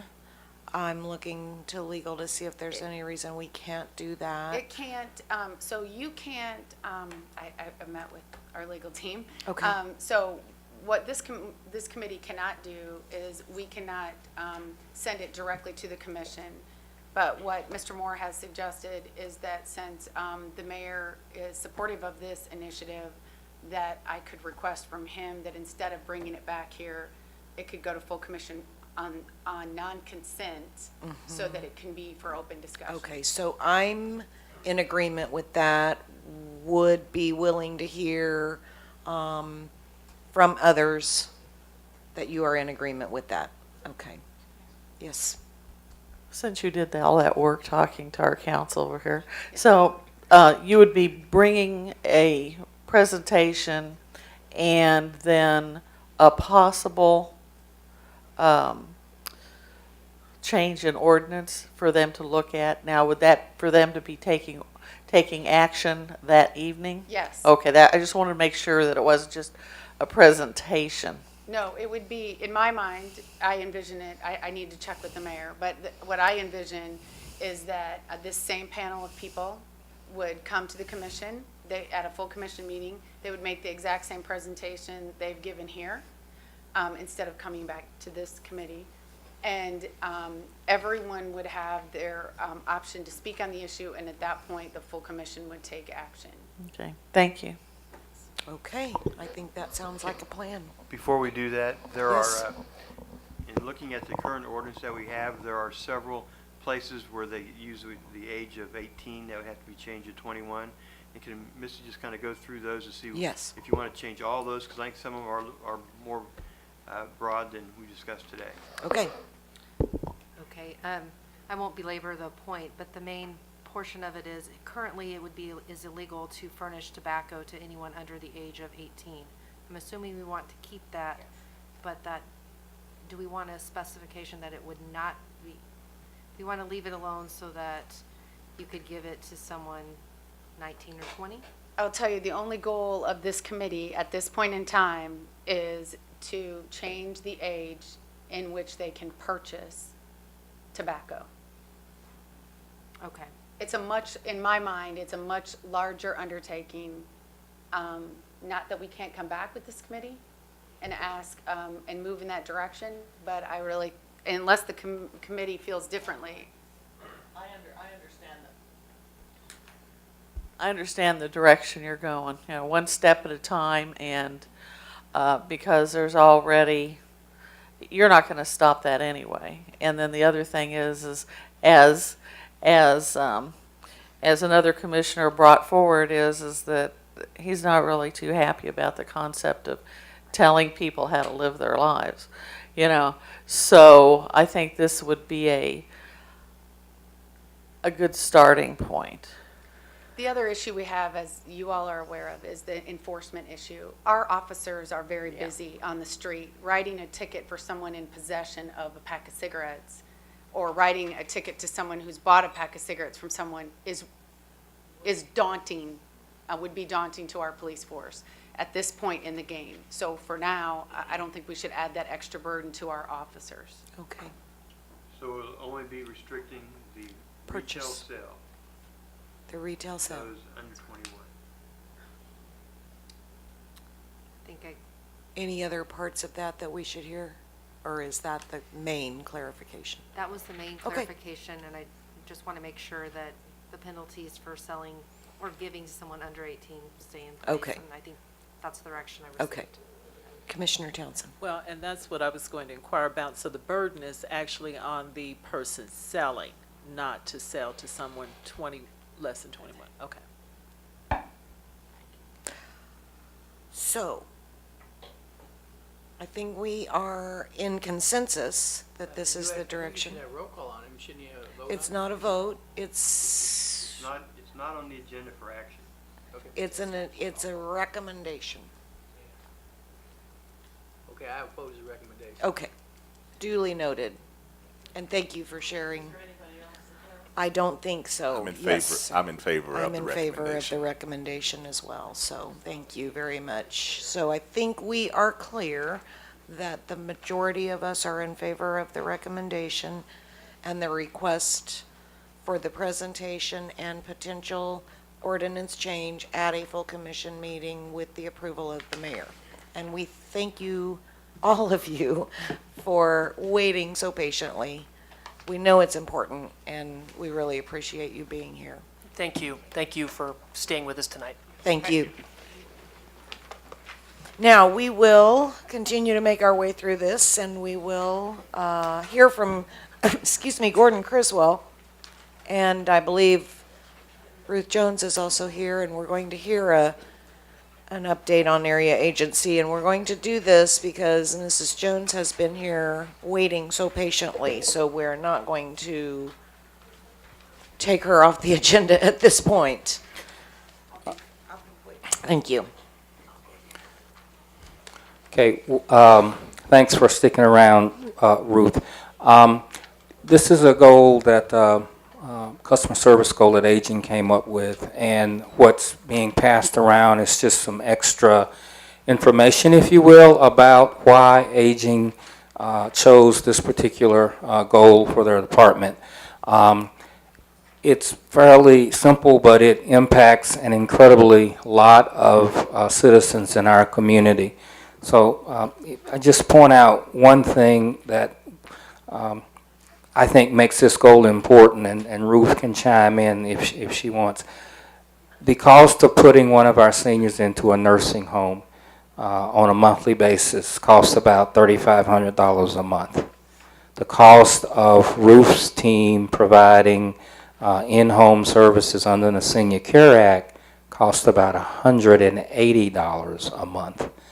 And I think this goal goes to not only social services, but quality of life and keeping our citizens, particularly our seniors, independent in their homes. So I guess my thrust is, if this is a goal that you want aging to measure, are there other items that you would expect or want Ruth and her team to measure from the aging department?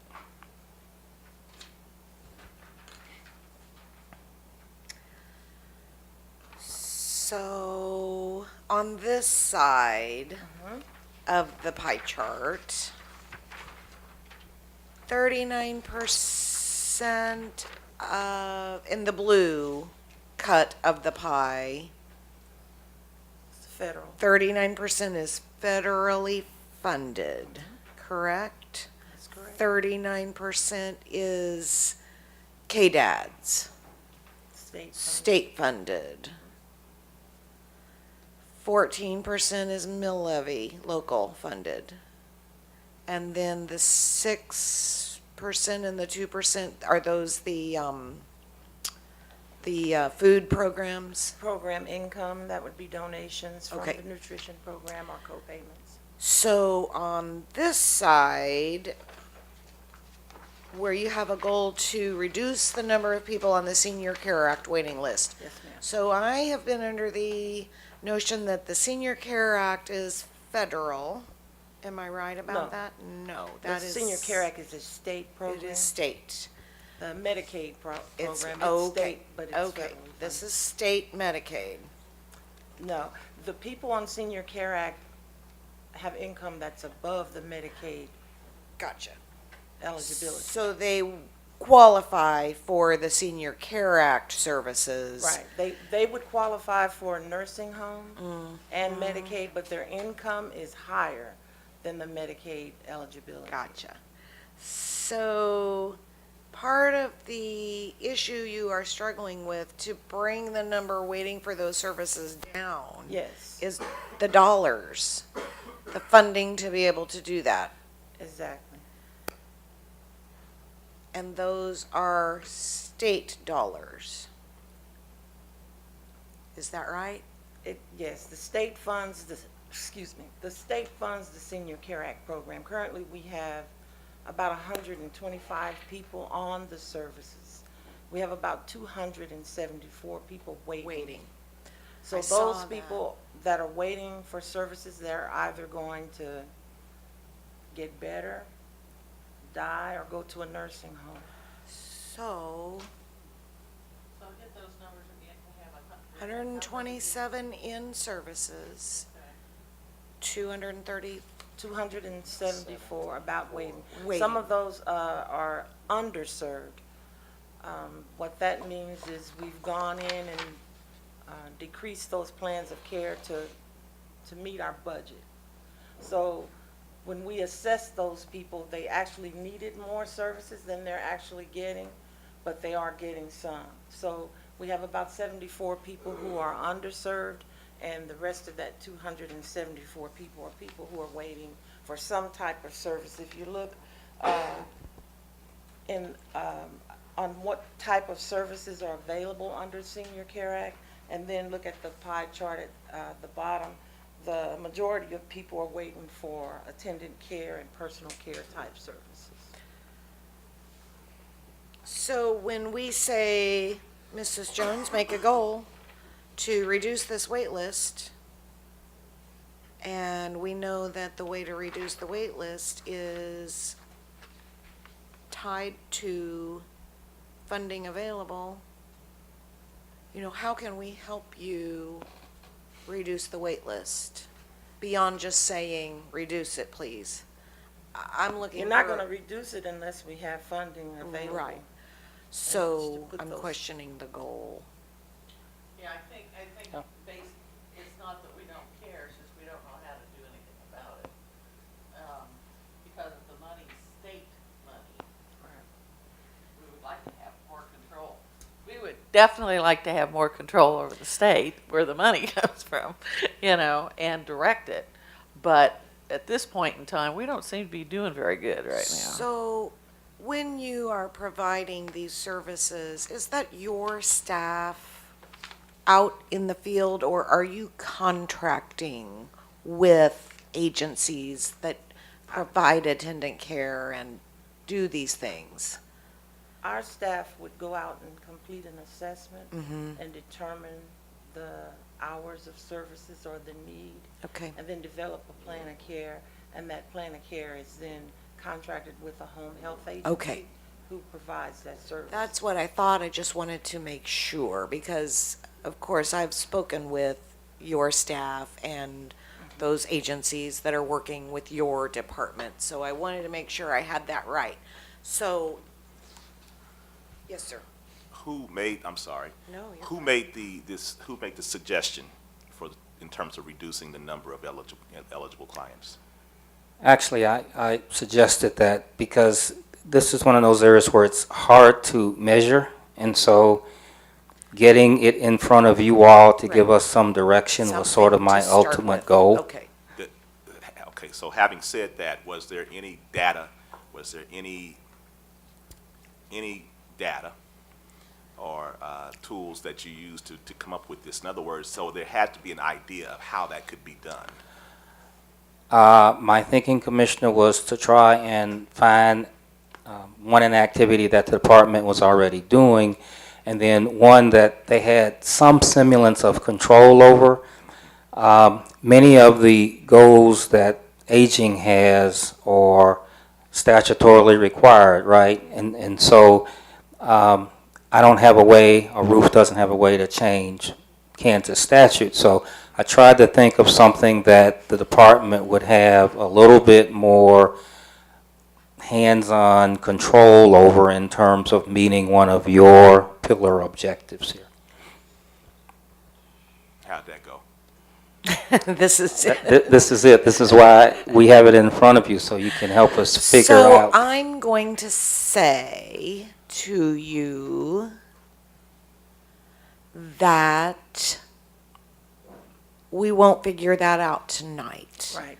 And I think we can land on a goal with you that fits within our identified strategic planning areas, especially social services and healthy communities, just for a Quality of couple. life.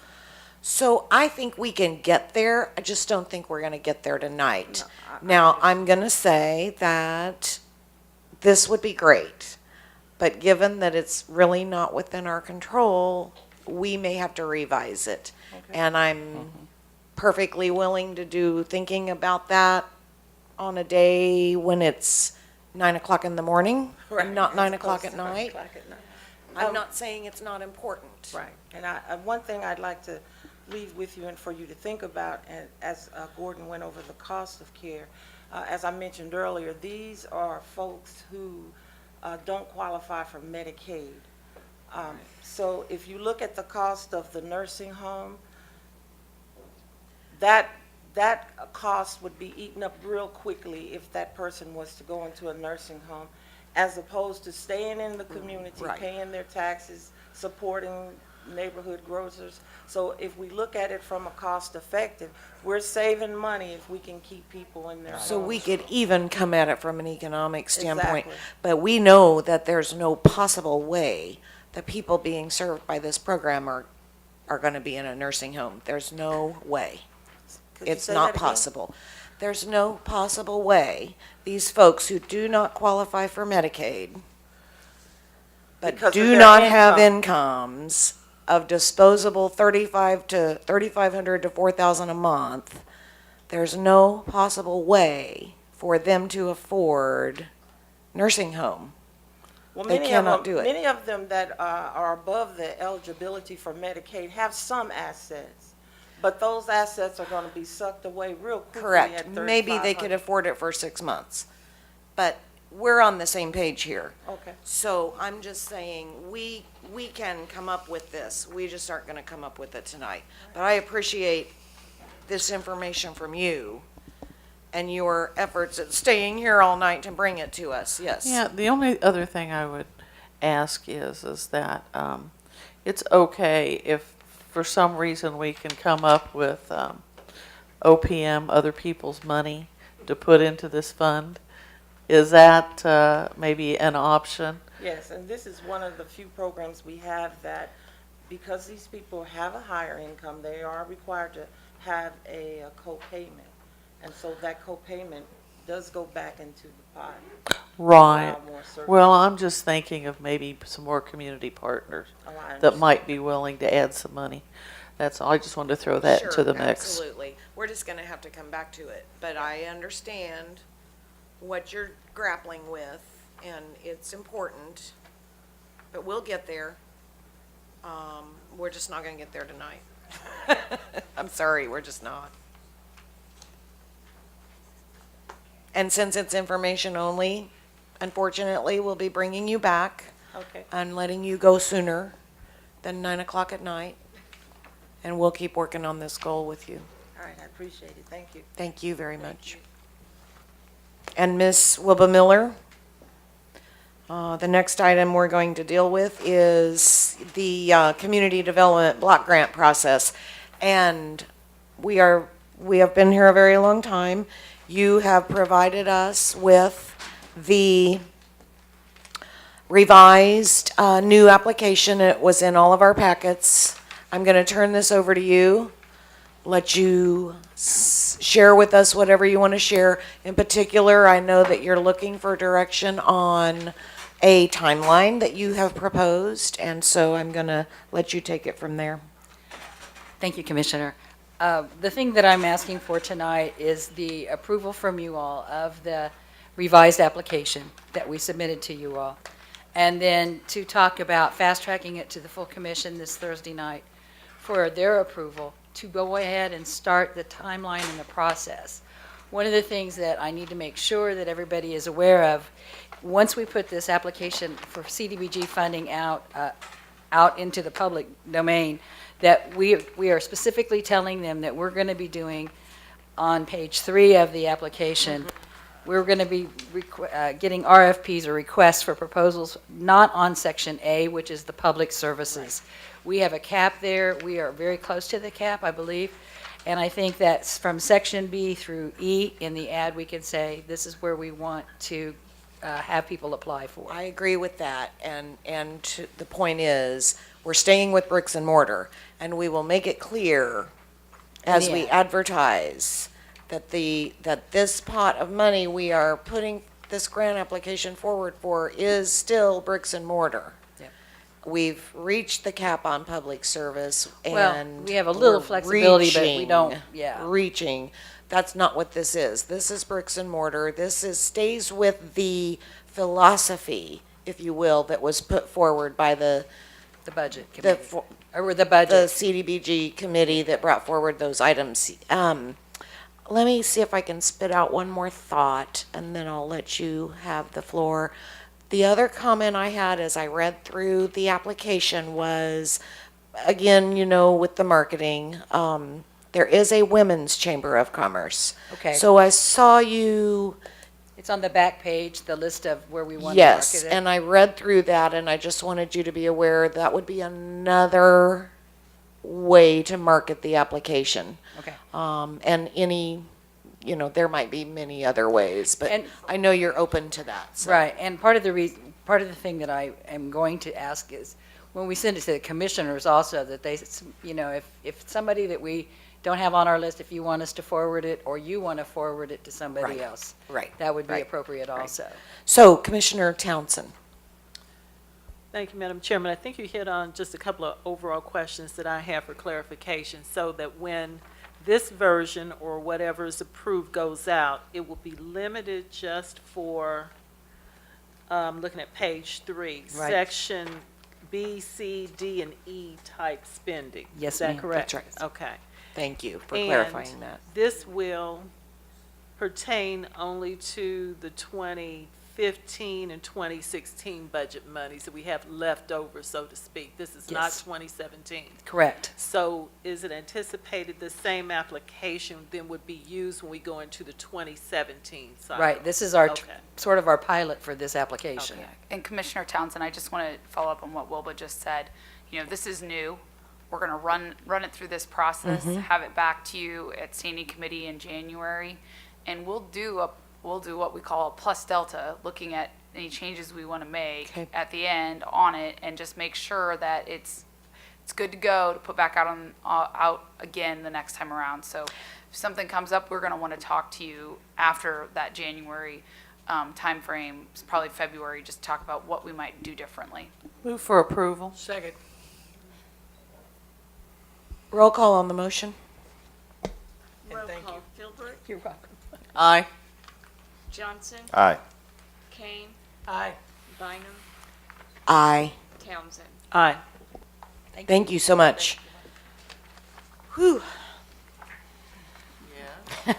Sorry. The next item is,